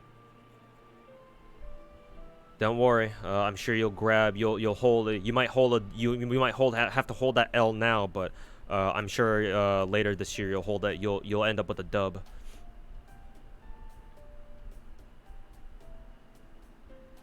So yeah, keep your chin up, champ. But yeah, best of luck next time. Yeah, there's also GSSR too. Most likely people are gonna be and remember that GSSR this year goes by release year, so that means you can have a chance to roll Melusine, Morgan, the others so far this year. So this is our second day of travel after passing by Oxford, and the local animals are definitely more violent here. I wonder if it's because we're near the pit. And that's right, the pit is a giant hole in the very center of Britain. All those walls you see on the north side of the pit, that's Camelot, the sinful city Queen Morgan rules. So that's the pit. Mike told me about it. He said it's where sinister things are thrown away. He said if a fairy loses their name, they quietly disappear from their city and wind up in the western woods. But the truly unwanted things, or things that just can't be destroyed or won't go away, or are just plain in the way, what we would basically call non-burnable trash. He said they're all tossed into this pit. I'm sure it looks pretty deep. I wonder how far it goes. Do you have any idea, Muramasa? That hole? I'd say about 10 kilometers or so. Good thing I didn't fall all the way down to the bottom when Lancelot knocked me in there. I was lucky enough to catch myself on the wall before I got too deep. Huh, I'm surprised you know offhand how deep the Mariana Trench is, too. Have you been there? Have you been there or something? Please stop talking about the pit, everyone. It's bad luck for all of us, even me just for listening to you. Everyone in Britain knows about the pit and not to talk about it. It's just a bad idea. Remember those fairies we met who were headed there to throw away some trash? They were landfill pilgrims, criminals who have been sentenced to pit duty as part of their punishment. Most fairies don't even want to talk about the pit, let alone look at it. Please keep that in mind from now on. So, they're criminals and pilgrims? Isn't that... I know. I thought there was something strange about that, too. Why do they call it a pilgrimage? I mean, that word was made for the child of prophecy, right? What I heard is there are 6 relics in that the first 6 fairies left behind when they died. The bell towers in each city were made to enshrine those relics and let each clan honor their roots. And Einzel called the journey the Child of Prophecy would have to undertake to visit all those bell towers and rule over the clans as a pilgrimage. Huh? You don't say. I could see that. I mean, there's no other reason I can think of for the concept of a pilgrimage to exist here. So the word was coined just for the Child of Prophecy, huh? I guess that makes a lot of sense. Huh? You mean the word pilgrimage is completely ordinary in your world too? Yep. Well, you don't really have anything like religion here, do you? Okay, say there's a group of people who believe really strongly in a certain teaching and formed a community centered on that belief where they all help one another. For people like that, the place where the teaching they believe in originated is considered a holy land. The trip people sometimes take to that holy land to pray is called a pilgrimage. It's one of the simplest and most important rituals around, and it's something anyone in our world can do. Really? So you don't have to be chosen by a prophecy to go on a pilgrimage in your world? Nope. That's one of the better things about proper human history. Everybody is equal, and no one is special. You can still make amends even if you do something bad, and even if you do good deeds, you can still be punished if you commit a crime. At its heart, that world settles disputes through dialogue. Not to say every dispute is resolved that way. Still, today's matters can carry over to tomorrow, and tomorrow's matters are carried over to the day after. Since no one there is eternal or volatile the way fairies here are in the outside world, things are pretty much always changing. Wow, that sounds like such a human way to run a kingdom. I can't do much of anything on my own, so I love the idea of a world where people can just help each other. Then again, that's true for most people in the land of the Fae, so I guess it's not really fair to compare them.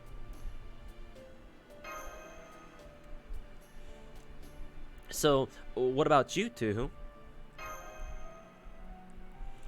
I'm sorry. I guess that was kind of a strange way to ask. I was just trying to ask what you think of your own world, and how you feel about what it is you're doing now.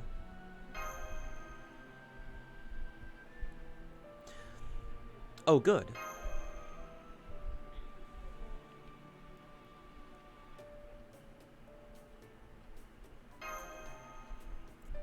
It's a world for sure, yeah. What do we think of our world? Disparage. I mean, at least it's better than, Lost Belt 6, but... Well, I'll be damned. I didn't think the land of the Fae had bridges this great, and I guess they still don't. Damn, what happened here? The whole thing's collapsed from the pillars up. Did they screw up the construction or something? Well, Fairy Britain went through its rainy season not too long ago. So I'd guess it was a combination of flooding and Moors attacks that did this. Now what do we do? Norwich is just a ways past that hill on the other side of the river of Tears here, but...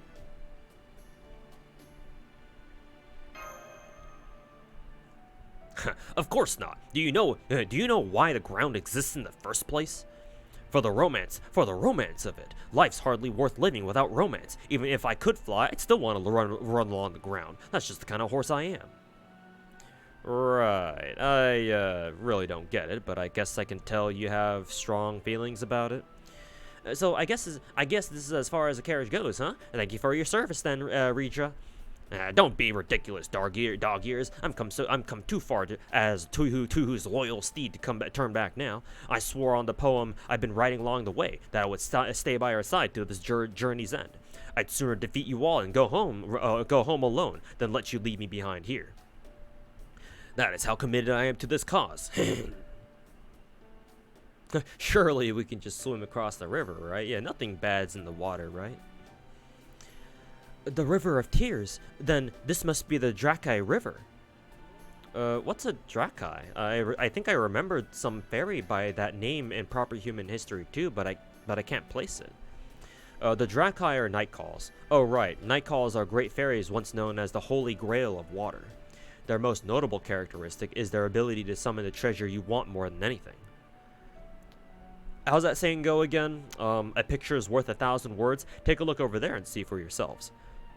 Remember those fairies we saw gathered over by the foot of the bridge? Looks like they're here for the Drakkai.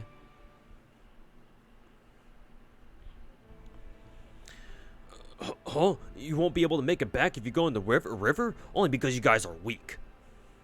Move aside, cowards. I'm going first. Drakkai! Drakkai, can you hear my inner voice? I want a new silver axe to replace the one I lost. It'd be a huge help if you could get one for... Alright, there it is. I'm calling for you, Axie. There isn't much I want for myself. But Lord Woodwoes did order me to find a beret that would suit Lady Aurora, so... If you have a rainbow beret that would look good on... Oh crap, there's one floating this way now. I guess I should go get it, but every fairy that went to the Drakkai River ended up... Oh crap, my hand just reached for it on its own. What just grabbed me? On second thought, never mind. I don't need it after all. I don't even want it for myself. Somebody, help! Help, somebody! Ah!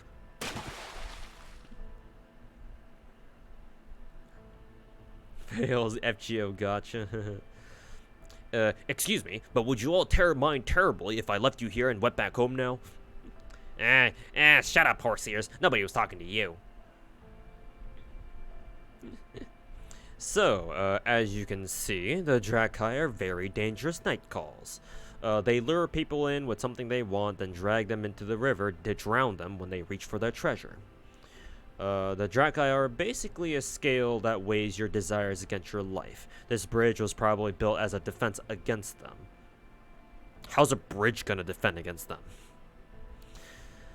So it's too dangerous. It's too dangerous to go near the water here, huh? That means we'll just have to hoof it.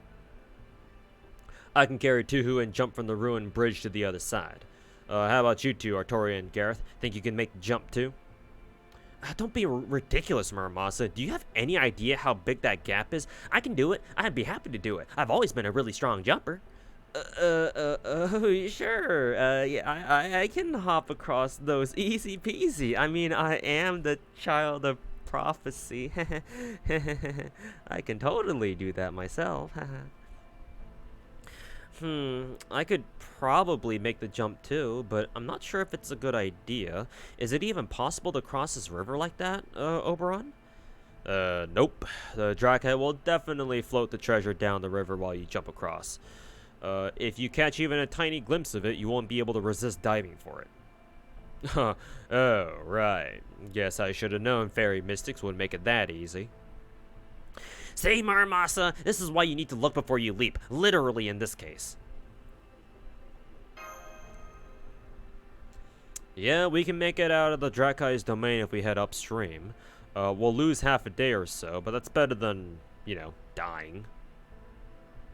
Just don't look at the river at all. If you see something and you want in there, ignore it. The Drakkai are invincible in the river, but they also never leave it.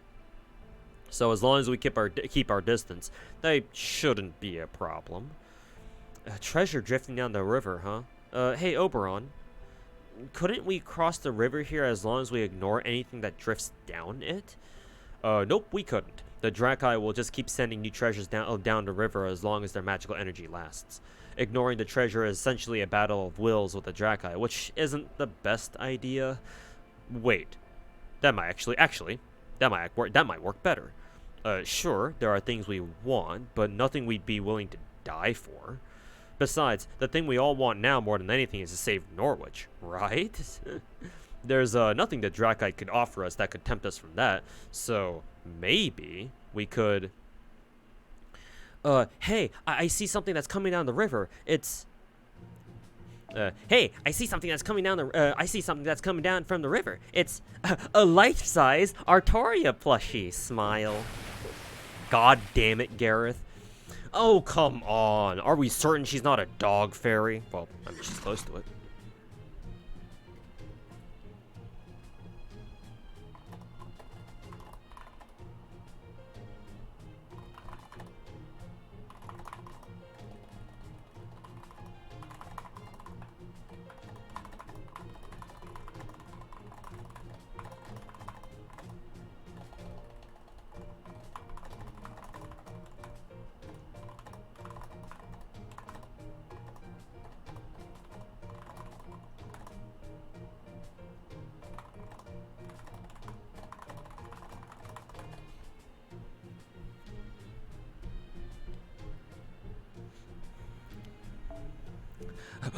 A 2-meter long carrot?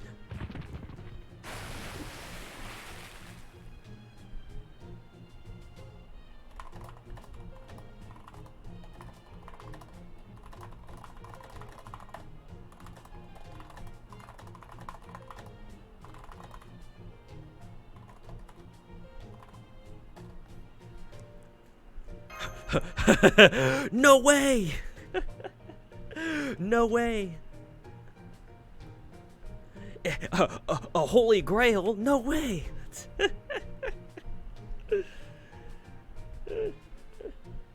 Sheesh!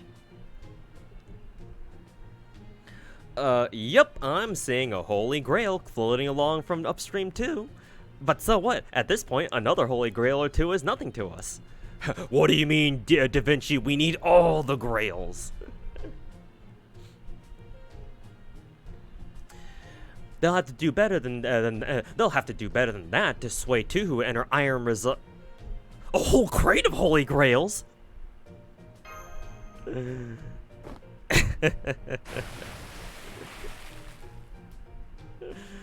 Ah, crap. I didn't think they'd be this good at reading our minds. Still, I'm Leonardo da Vinci, the Renaissance genius. There's nothing they could show me that would tempt me away from... No way! A fossilized dinosaur! Hook, line, and sinker. We're all fucked. Hook, line, and fucking sinker. No way!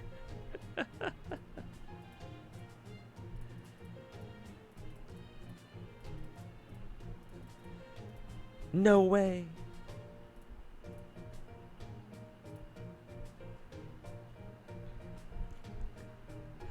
How the fuck did you clowns destroy 5 lost belts? That's what I want to know. Hey, it's exactly what Muramasa says. How the fuck did you clowns destroy 5 lost belts? Nah, it's not that they're weak. The Drakkai are just that good at tempting us with what we want. Don't you dare look at the river, Artoria. I'm gonna go pull those damn fools out of the water before they all drown. Don't worry about me. I'm an imitation of myself, so there's nothing I want.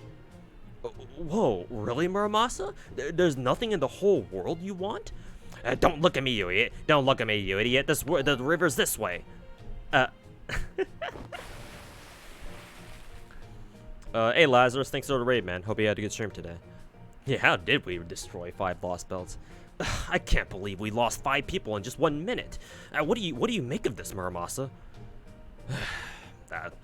That's what she wants? You gotta be fucking kidding me. Hey, Oberon, find a rope or something and toss it in the water. Yeah, how do you float a fossilized dinosaur? I mean, to be fair, what they could do is like they could like throw like a whole slab of rock downstream. Then again, how would it float?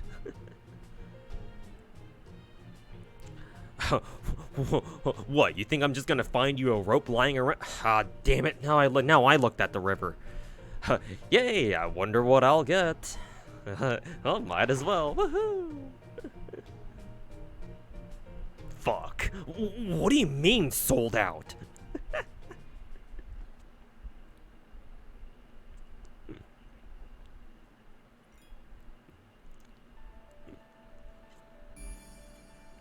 Got to sleep. I hope you had a great time. Was also 6. Yeah, so far I'm enjoying the story a lot. But yeah, thanks for the raid, man. And I hope you had a good stream yourself. Yeah, sold out Omega lol. I would jump into the river for a crate of holy grails as well. True, same here. Same here, TBH. Hey, DDNEG. Thanks for the raid, man. Hope you got a good stream today. And yeah, welcome in everybody from Danny's stream. How y'all doing?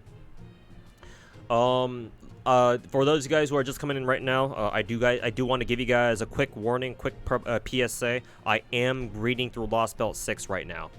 Currently I am at the end of chapter 8. So yeah, I'm assuming most of you guys are already through with the story. However, if there are some of you who are not at Lost Belt 6 yet, because you're at like an earlier chapter or you haven't gone through Lost Belt 6 yet so far, Yeah, just know that I am reading through LB6 right now. We're at the end of chapter 8, and we are pretty deep into spoiler territory. So yeah, just wanted to let you guys know now, if you guys want to keep hanging around, I do plan on reading until I finish part 1 tonight. So I'll stick around for at least another hour or so. But yeah, for those of you who have not started reading LB6 for whatever reason, right? Either because you're in an earlier chapter or you haven't started LB6 yet on your own, but you would like to read the story yourself eventually. Yeah, just consider yourself warned. We are at the end of chapter 8 of part 1, and I do plan on finishing part 1 tonight. Because after chapter 8, chapter 9 is the last one, and it shouldn't be that long, apparently, according to my chat, so yeah, just wanted to warn you guys right now. And so yeah, I'm also doing terrible voice acting. So if you hear me say talking like some weird voices, then that's why. So hopefully you enjoy those. Otherwise, if you want to scramble, if you want to get out of here for because of spoiler reasons, I totally understand. Just wanted to give you guys a heads up right now. Chapter 9 is actually super long. Okay, then I got you baited then. I mean, I was wondering to myself why people were saying chapter 9 was, like, short when I see that it has, like, 9 fucking arrows or something. But whatever. I still want to finish part 1 by today anyway. Nice body pillows, thanks. All those body pillows in the background. But yeah. Again, thanks for the raid, Danny, and welcome back. Welcome everybody from his stream. But yeah. Now that with that out of the way, let's get started. Let's keep going on. Anyways, well, don't you dolts, you dumbasses have anything to say for yourselves before I bash your damn heads in? All together now. Also, what are we doing at the bottom of the river? Are we at the bottom of the river? How are we even talking? Ow. You're not even pretending to be sorry. Soon as this Norwich business is over, you're all doing zazen for a day. You can be very strict sometimes, huh, Muramasa? By the way, do you know what zazen is? Zazen is to who? What did Castoria see in the river? They didn't say, actually. Like, Castoria just went like, and just jumped into the river. Really? That sounds like fun. Is it like any one of those out-of-body experiences? The treasures are all gone. They must have been illusions all along. Damn you, Drakkai. Oh wow, you're right. My perfect Artoria plushie is gone too. All I have to show for my trouble is this lump on my head Muramasa gave me. I figured as much. There's no way they could have had all those things you lot wanted so readily at hand. They were just a bunch of counterfeits. No more substance to them than the bubbles in this water. Wow, that was profound. I'm impressed. Oh, thanks, I guess. Anyway, let this be a lesson to you all. If something looks too good to be true, it almost certainly is.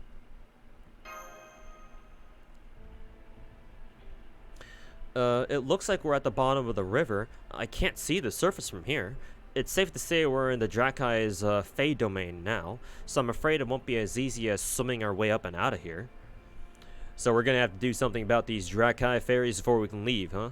Well, since they went through the trouble of dragging us down here, I imagine it won't be long before they come to us. So what kind of fairies are the Drakkai anyway? Humanoid? Fishy? Well, I heard they're mermaids, but no fairy they dragged never has returned to say for sure. Oh, but I've also heard they prefer humans to fairies, and that they especially like to capture male humans and make them their lovers. Okay. At this point, Muramasa's like, haha, I'm in danger. Apparently, they let humans go before they die, which is how the name Drakkai spread in the first place. Huh? So they take lovers, then release them? Almost sounds like they're getting married. Wait, is that why Drakkai lure people into the river to find a husband? That's right. They take arranged marriages to a whole new level. Sounds like they have a lot in common with proper human histories, Drakkai, then. You mean there are Drakkai in your world, too?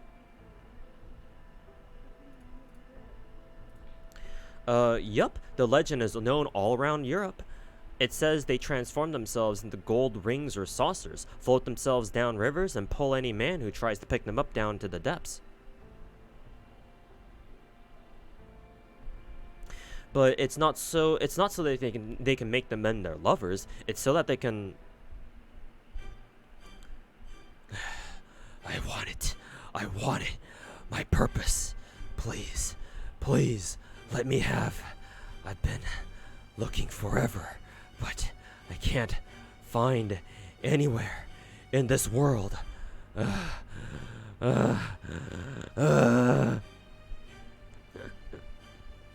Here they come. Fight now. Talk later.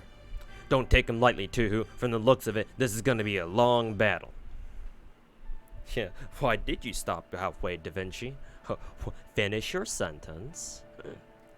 There's no risk of drowning here. Yeah, they haven't explained how they can still breathe and talk underwater. What, did they all develop gills or something? But gills still don't let you talk underwater, though.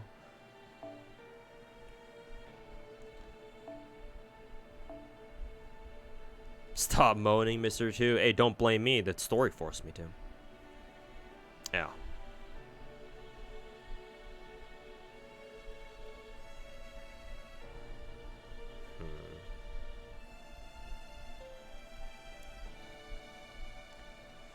Okay. Well. Avenger. We're gonna have to take a Berserker for this because we don't have a good single target moon cancer. At least I don't think we do. Well, you know, BB aside, but you know, it's BB.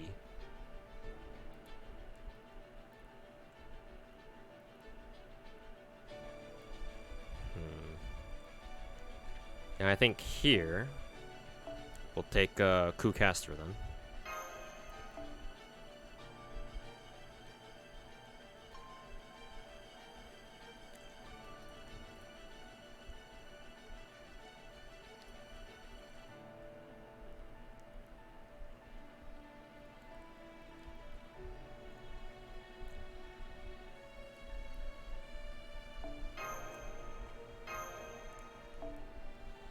Looks like we can't take any other, what is it? Any other, supports here.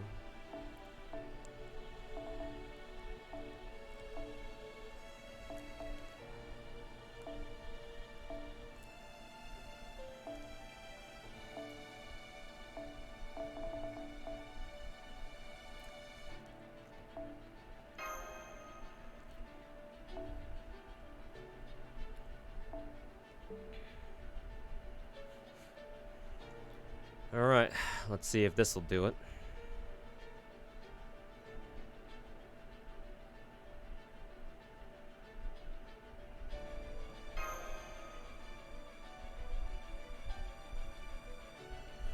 Alright, also chat, give me 1 second. 決めたよ。お前は我が城の影に溶けるしかなかろう。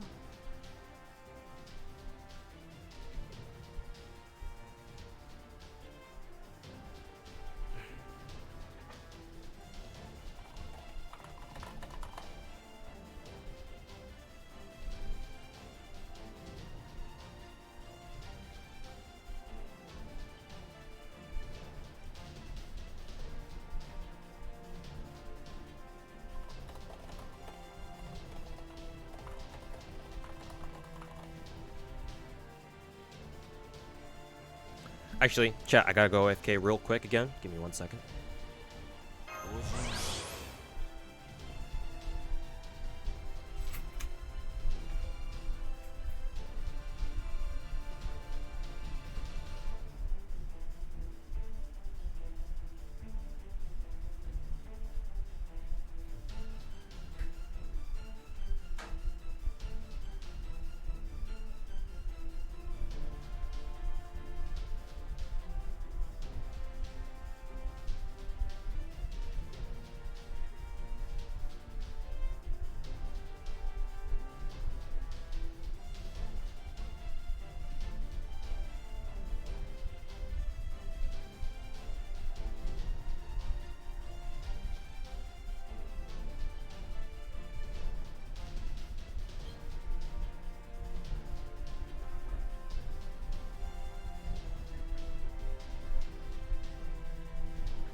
Okay, chat, I'm back. Sorry about that.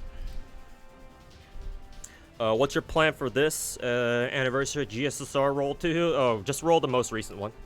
The one with Morgan on it. Like, thank God this GSSR goes by release date because, like, this is the most obvious GSSR I'm doing basically in all the time I've been playing FGO, actually. Like, I don't think there's ever been a more obvious GSSR than what I've been doing now, to be honest with you.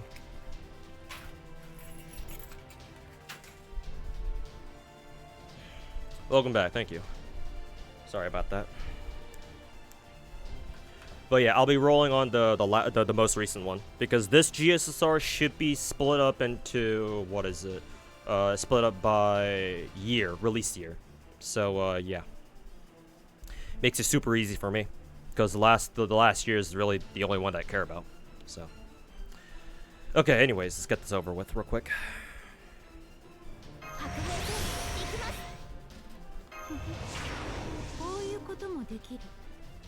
Okay.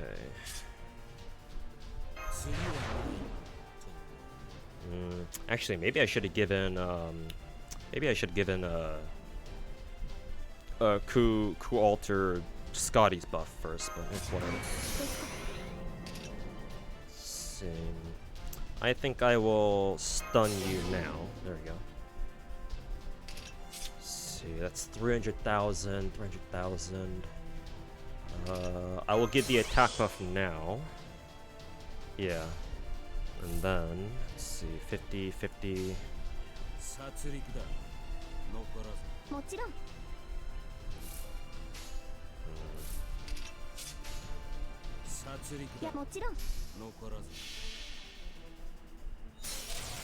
When is FGO NA anniversary? Literally tomorrow.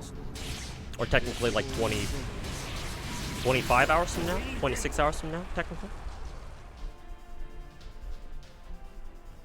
Yeah, that didn't do a lot of damage at all. I don't even think this enemy even has like a what is it? I don't even think that this enemy has any natural defense, right? Ugh. Maybe actually maybe Coup Alter's CE doesn't have because I'm using Chocolate du Fondant. Maybe the Divine mod doesn't work against them? I'm actually not sure. But oh well. Let's see, we do have a full Brave Chain here.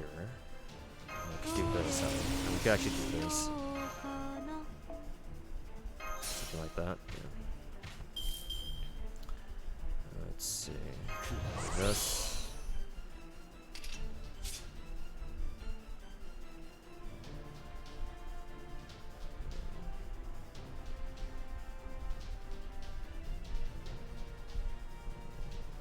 Skip the attack buff.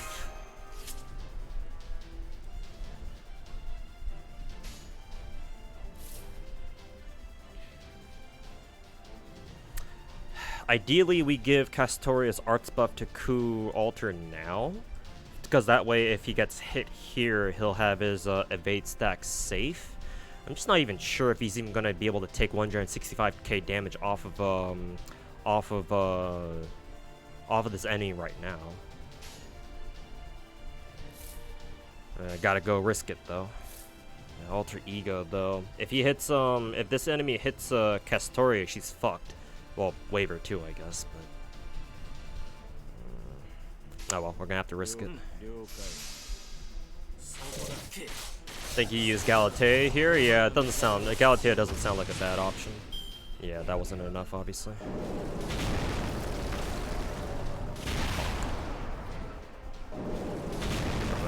Okay, I guess at least this enemy doesn't do that much damage, but they're getting more attack buffs anyway. It's like he has it's like they have their own waiver buffs. Let's see, we can use this on Coup Alter now then, because now we can do this. Assuming this even kills. Let's see how much damage will Who alters his arts card dude here. Actually, this one doesn't even have a break buff, does it? Or a break bar. So if he kills here, this is actually just the end of the fight. And it did. Yeah, there we go.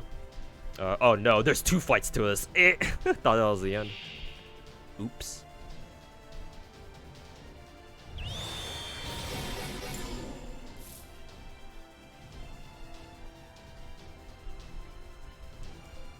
Let's see.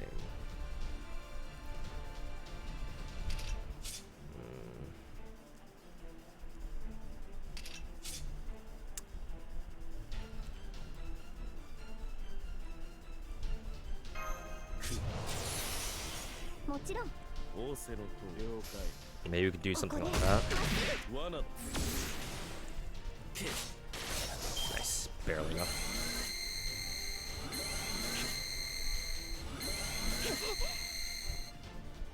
At least this one doesn't do too much damage, but then again, neither will Coup Alter here.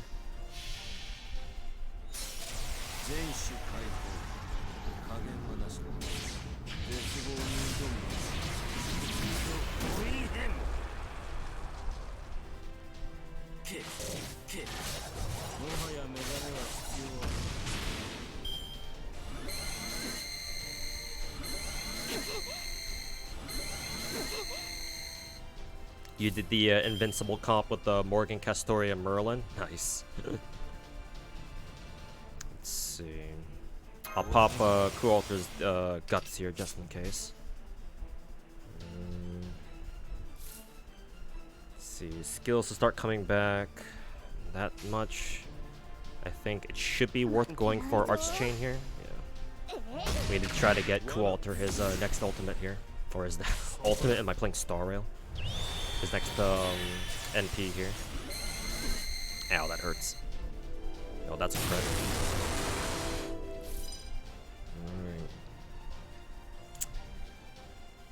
Alright. Well, hopefully this NP from the enemy here won't fucking kill us instantly.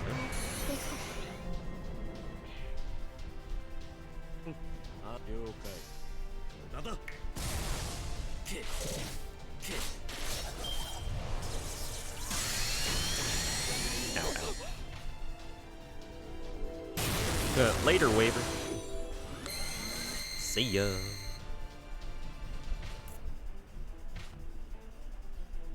Hey, there's Tristan. Wow, Tristan is actually almost as tall as Coup Alter in their sprites.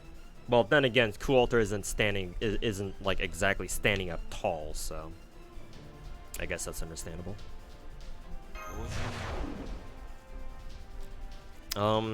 Fairy Tristan should probably have her own MP charge here.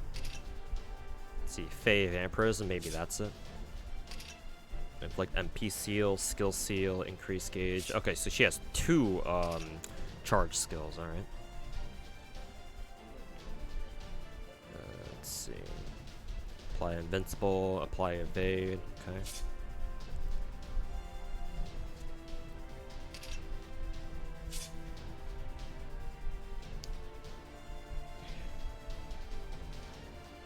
Sure, let's use it.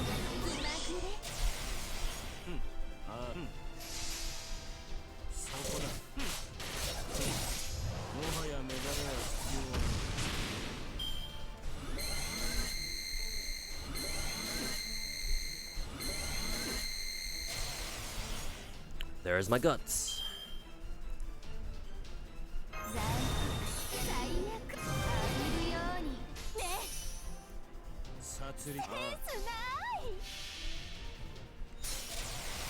And that should do it.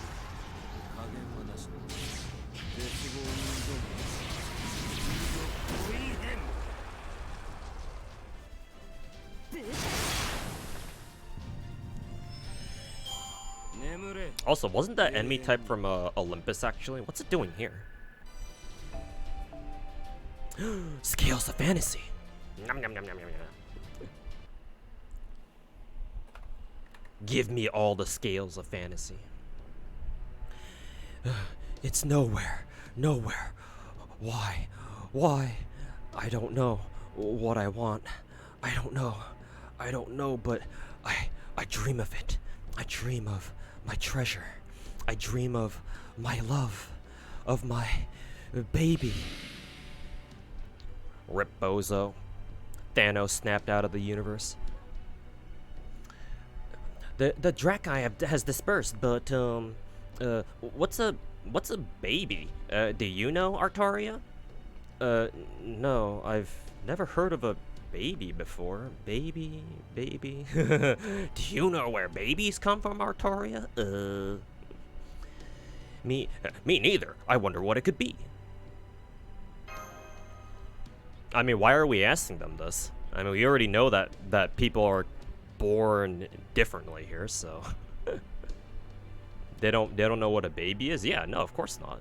I mean, it makes sense, right? They already explained to us how fairies come into being, right? Didn't Oberon or whoever explain, like, didn't Castoria explain how this world handles like the concept of like family and stuff? Like, oh, like how do like brothers and sisters exist when fairies don't really have, like, they don't procreate like the kind of the way that humans do? Well, do you want to try it out with me, Castor? All right, calm down. Calm down. We already had somebody else in my chat fucking scream "my wife" as soon as Melusine showed up. Who was that again? Was that a Nova Star? Who was that again? I forget. Anyways. I thought that might be the case. Tuhu, let's talk about this later. Just the two of us. It's time to teach us about the birds and the bees. About this world. Look, the flow of mana is returning to normal. The Drakkai's Fey domain must have been dispelled. I regret nothing. I mean, at the very least, you're not alone, so... I can hardly call only you out for it, because Jesus Christ. I remember, like, anytime we have a JP stream to watch, and I hang out in the JP stream Discord channel, there's always this one dude who always fanboys over Melusine. It's actually kind of funny. Anyways, hooray! Wait. Oh yeah. Now that we've killed the Drakkai off, now we can't speak underwater anymore. I see. So you fought the Drakkai at the bottom of the river, and you even won. Then you almost drowned while you were chatting because you didn't realize the river had turned to normal. And you finally made it back here on foot after being washed ashore downstream. Does that about sum it up? I love this expression on Oberon. He's like, wow, okay. Oh well, I was just here keeping an eye on our stuff. It's no scales off my wings. Come on, don't pout, Oberon. I'm sorry I left you all alone. Oh, you can put the rope away too. I'm impressed you actually found one. You can thank Blanca for that. She's the one who found it. A brother in arms, I see. Yes. A fellow Melusine lover. Oh, it's a dialogue choice. You should have come with us, Oberon.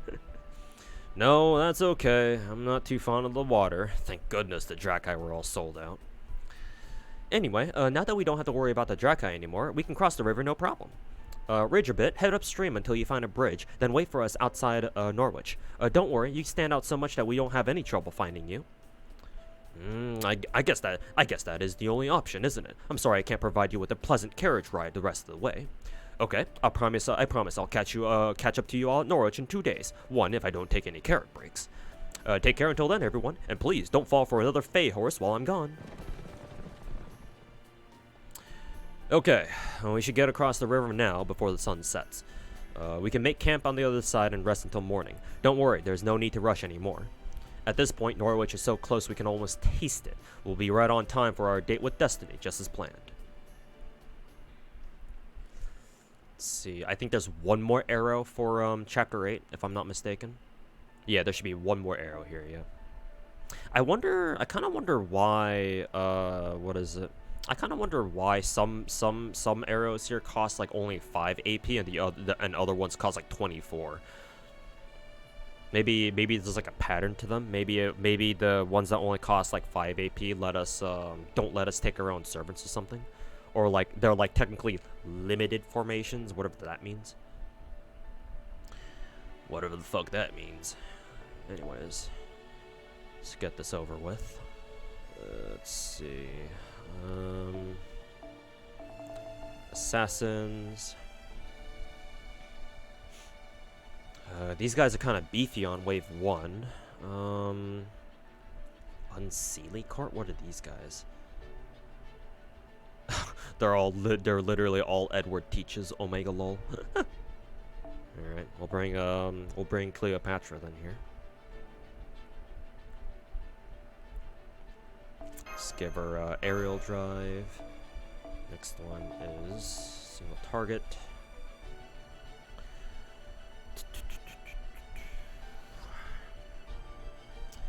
Single target. Death Kate? What is a Death Kate? Oh, giant demon boar. Okay. Shouldn't we have a single target servant somewhere who does extra damage to what is it? Super large enemy? Actually, yeah. I think one of them is the Kado no Kyokai archer girl. Why can't I think of her? Fujino, yeah. Fujino, except she's probably max spawn, which is why I don't see her here. Almost forgot about Fujino. Let's see. I guess we can take Uramasa for this, and then we have Broth-chan. The fuck. All right. Let's start a third battle. Parties get members gain. Blah blah blah. Oh, okay. We just need to worry about the first two, and we just need to hold out until wave 3 then. Oh, we just need to hold out at wave 3 rather. Actually, if that's the case, then I'm actually just going to bring a foreigner, a good old foreigner.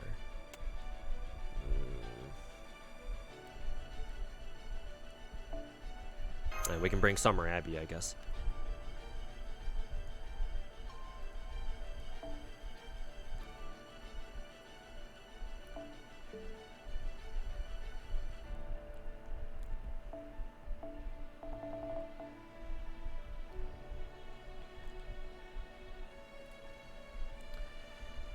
And lastly, we can let's see. Throw in a 5-star here somewhere, just for the bond. Just for the bond.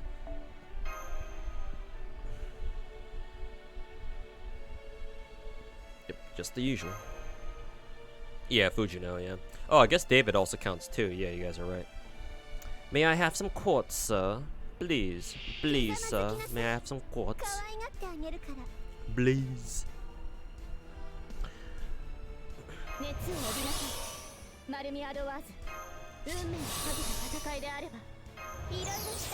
And of course she'd miss her attack buff.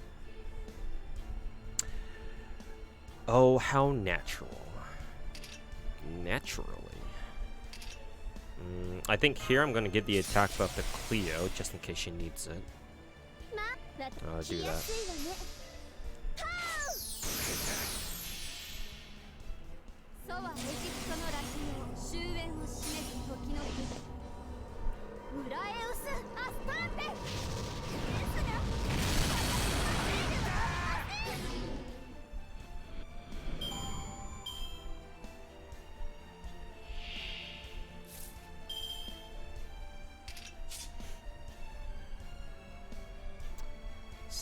Ooh, perfect.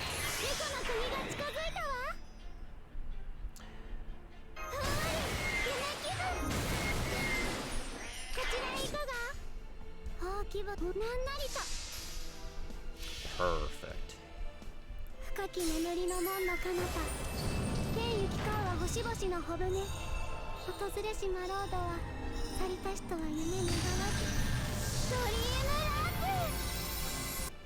Brr. And then third wave is just an endurance fight. We just need to last until last for like four turns or so.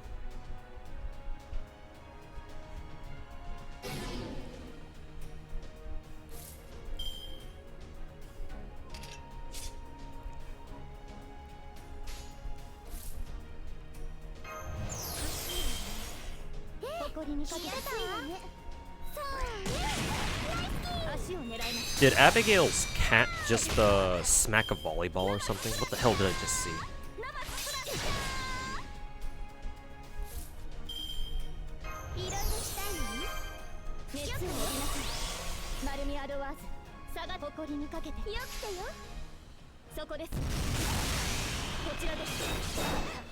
Only one gacha on screen.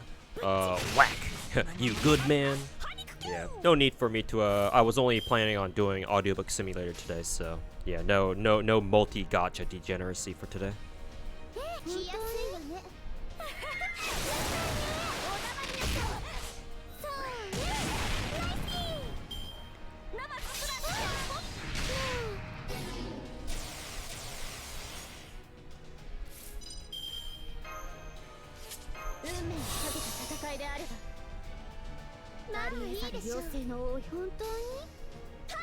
Tomorrow the salt shall flow, yeah.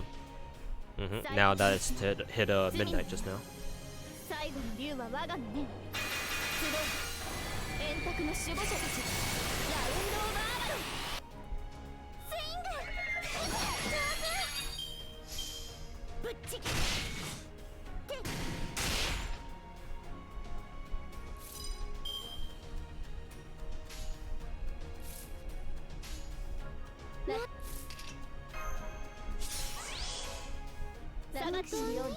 I didn't really need to use Cleopatra's NP there. Whatever.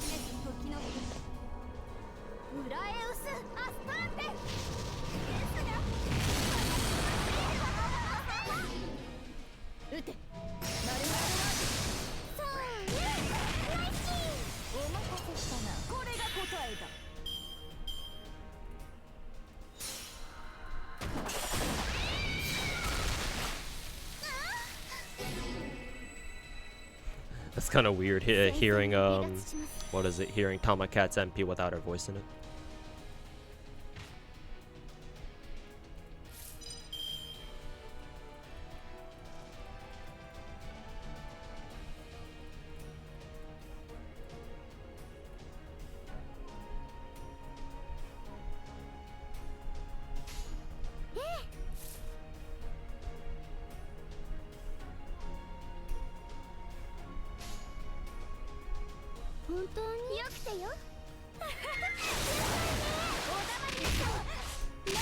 No whale wars for Fox, right? Yeah, no.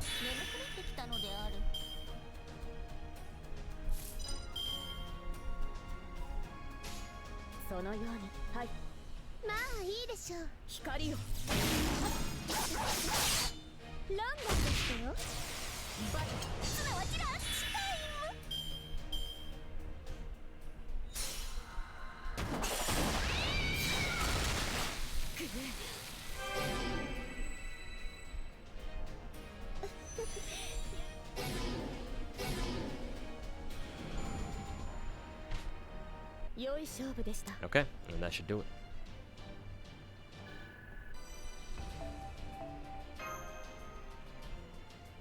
Two mirrors and a gallstone? Cool.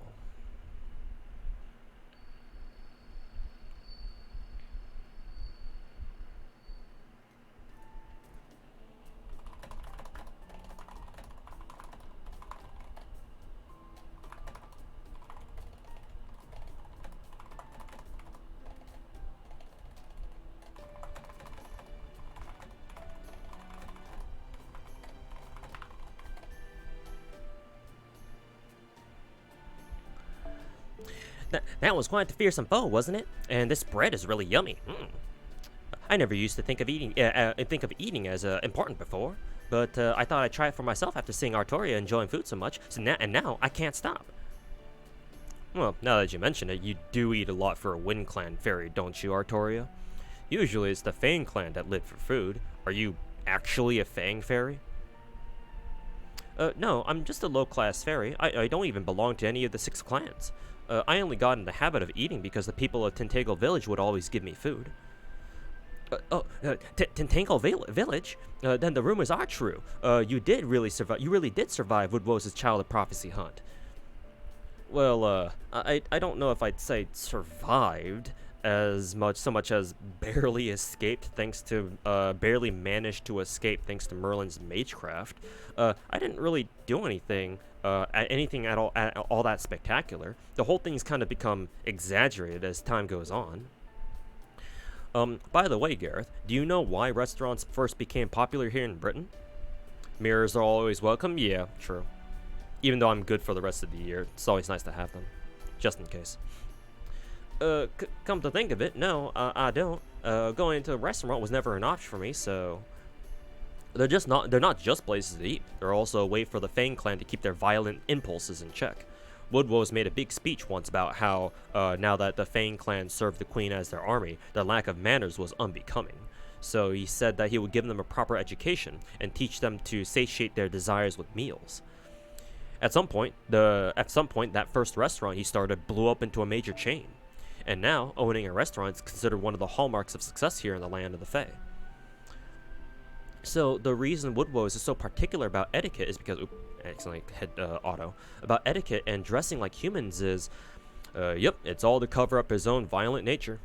He might act like a gentleman now that he's the head of the Fang clan, but at his core, he hasn't truly changed. He's still a brutal and greedy fairy who gets its kicks from tormenting the weak. If that doesn't sum up the whole Fang clan, I don't know what does. Still, now that the Tam Lin are the queen's most valued fighters, he's settled down to just being an old fairy who wields his authority like a club. So, does that mean he's not all that strong? That's right. At this point, he's just an old fairy. You all are definitely stronger since you managed to defeat the Drakkai. Oh, really now? Are we, Oberon? Are we? Are we really, though? So once you eventually get around to defeating Woodrose, you should take the chance to go to one of his restaurants. I've only been there a few times myself, but I can tell you their food is to die for, especially the salads. After all, even warriors need rewards to keep themselves motivated, so I hope that gives you guys something to look forward to as you help Artoria out. Food. Good. Artoria and Gareth are over by that other campfire talking with Oberon.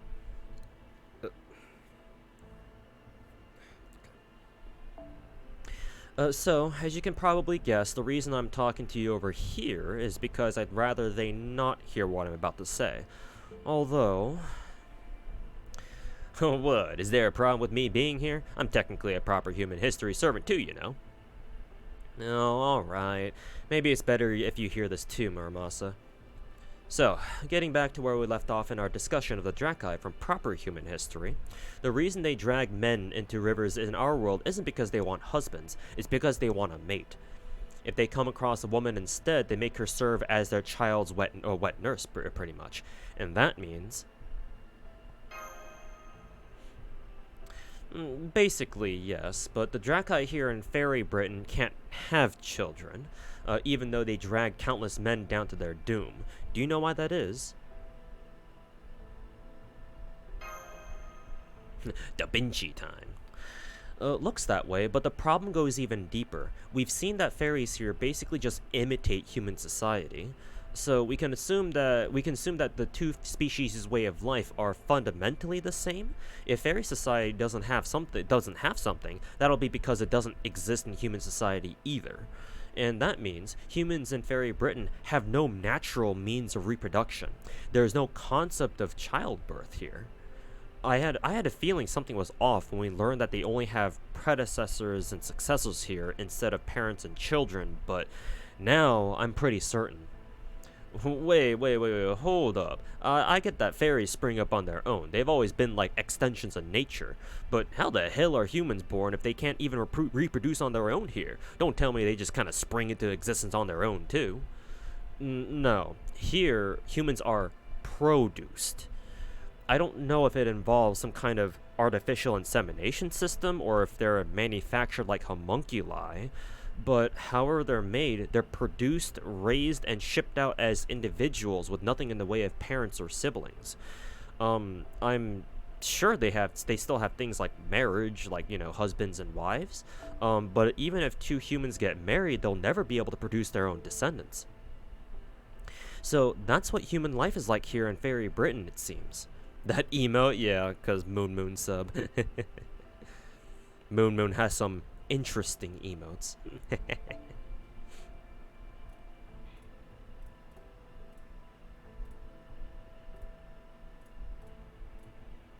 It may seem cruel and inhumane to us, but for fairies who live here, like Artoria and Gareth, it's just another ordinary fact of life they've probably never questioned.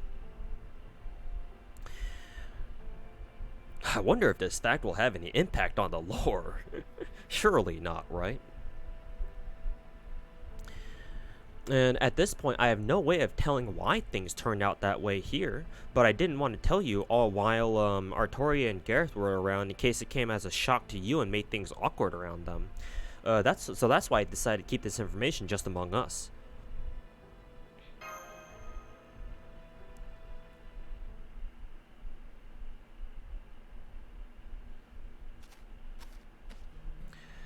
Okay, I think this should be enough. Plus, I'd hate to wake them now that they're resting up for tomorrow. Huh. What just flew out of Tuhu's tent? Was that a bird? Has she been raising one in secret all this time? Nah, that can't be it.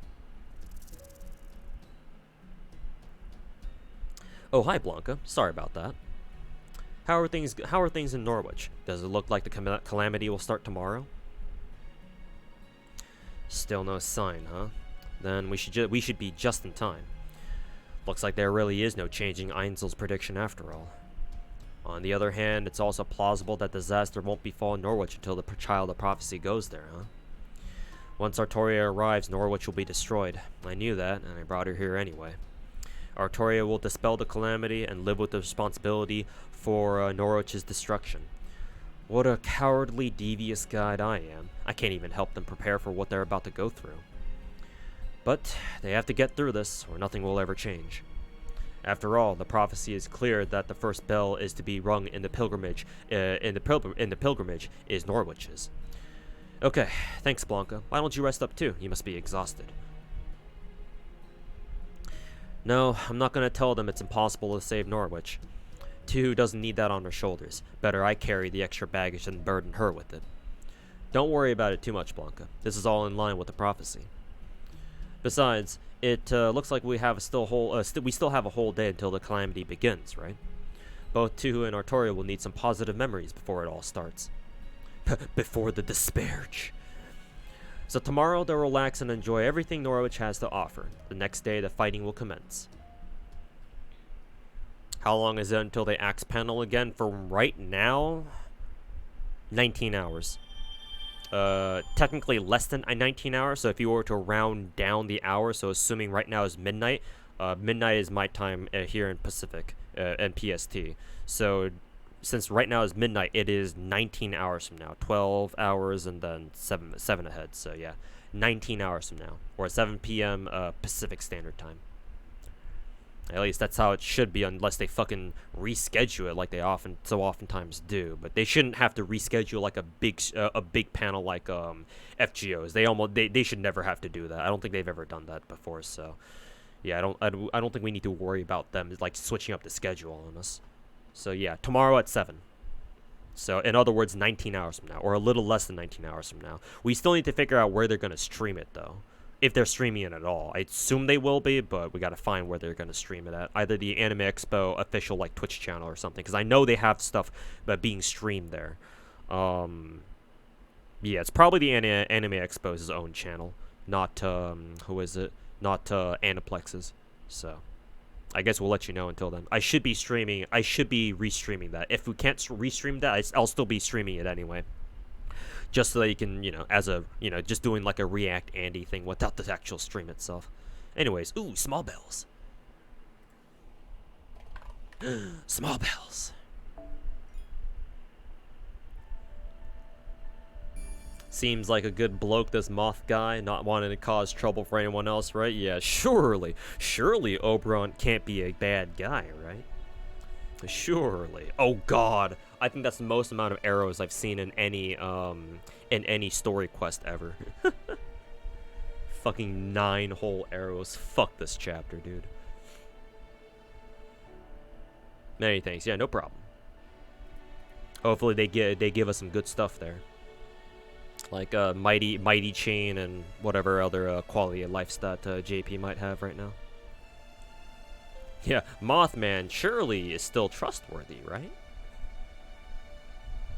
You know, he's going to force us to deal with Norwich getting nuked off the face of the planet, but he's still trustworthy, right? Surely. It's a lot of arrows, yeah, seriously. Jeez. They weren't kidding when they were calling this Section 9, because there's nine parts to it. Jeez. But, yeah. Okay, chat, I think what I'm gonna do is, even though I know I said that I would try to finish part 1 by tonight, but looking at this, yeah, if there's 9 parts to this shit, I would rather come back tomorrow, and then finish up on chapter 9, and finish part 1 tomorrow, because, yeah, like, it's already midnight right now, it's already late, and, I just don't feel like, sticking around for, like, reading through all this is going to take me at least an hour and a half, like, hour and a half, 2 hours maybe. So what I will do is I will come back tomorrow and we will try to get through this before the panel starts at like 7 p.m. I think my plans for tomorrow is I go hang out with my friend Protagonist, we go grab some lunch together or something, and then I come back and I start streaming, and we'll try to finish this last chapter in the few hours that I have left leading up to the stream. Even if I don't finish it, I'll still, if I don't finish the chapter before the panel starts, we'll watch the panel first, and then after the panel's done, I'll finish the chapter then after that. So hopefully I can stick with the plan for tomorrow. Yeah, hopefully. Fucking knock on wood. You'd share a drink with the bloke. Yeah. Crack open a cold one with our boy Mothman, with our boy Oberon. But yeah, I think that'll be my plan for tomorrow. So yeah. Assuming maintenance doesn't interrupt. Oh yeah, that's right. That's true. Yeah. Yeah, that's actually a good point, Hannah. I actually didn't think about that. Because, yeah, by the time, what is it? By the time the panel ends, it'll probably be like, what, 8:20, 8:30? So, yeah, at that point, we'd only have like half an hour until maintenance starts. Because maintenance starts at 9 p.m. and goes for like 4 or 5 hours. So, yeah. Whoops, forgot about that. So, yeah. We're going to have to finish Chapter 9 basically by the time panel starts. Hopefully, we're able to do that, though. Hopefully. But, yeah. Thanks for hanging out tonight, boys. Maybe earlier stream. Yeah, Ryan, I plan on, I have to do an earlier stream. So yeah, like I said, I'll probably go have lunch with my boy Protagonist. We'll try to see if we can go like straight at like noon or something. Hang out for a little bit, go grab some food, and then I'll come back after like maybe a couple hours, and I should be able to start to stream at like maybe 2, 3, 4 p.m. And yeah. Should give us at least a couple hours to finish off the rest of this chapter, or finish reading the rest of this chapter. So yeah, thanks for hanging out, boys and girls, of course. And yeah, thanks for hanging out. Thanks for enjoying Audiobook Simulator. And yeah, we will see you guys tomorrow. I haven't rated anybody in a while. Let's see who else I can raid tonight. Let's see. I actually haven't raided Sweetly in a while. I'll go raid Sweetly tonight. Oops. There we go. But yeah, thanks for hanging out, boys and gals, ladies and gentlemen. And yeah, see you guys tomorrow so that we can finish up the rest of Chapter 9, Part 1, and hang out together to watch the FGO panel, assuming it's going to be streamed, of course. But yeah, take care. Have a good night, boys and girls. And we'll catch you guys tomorrow.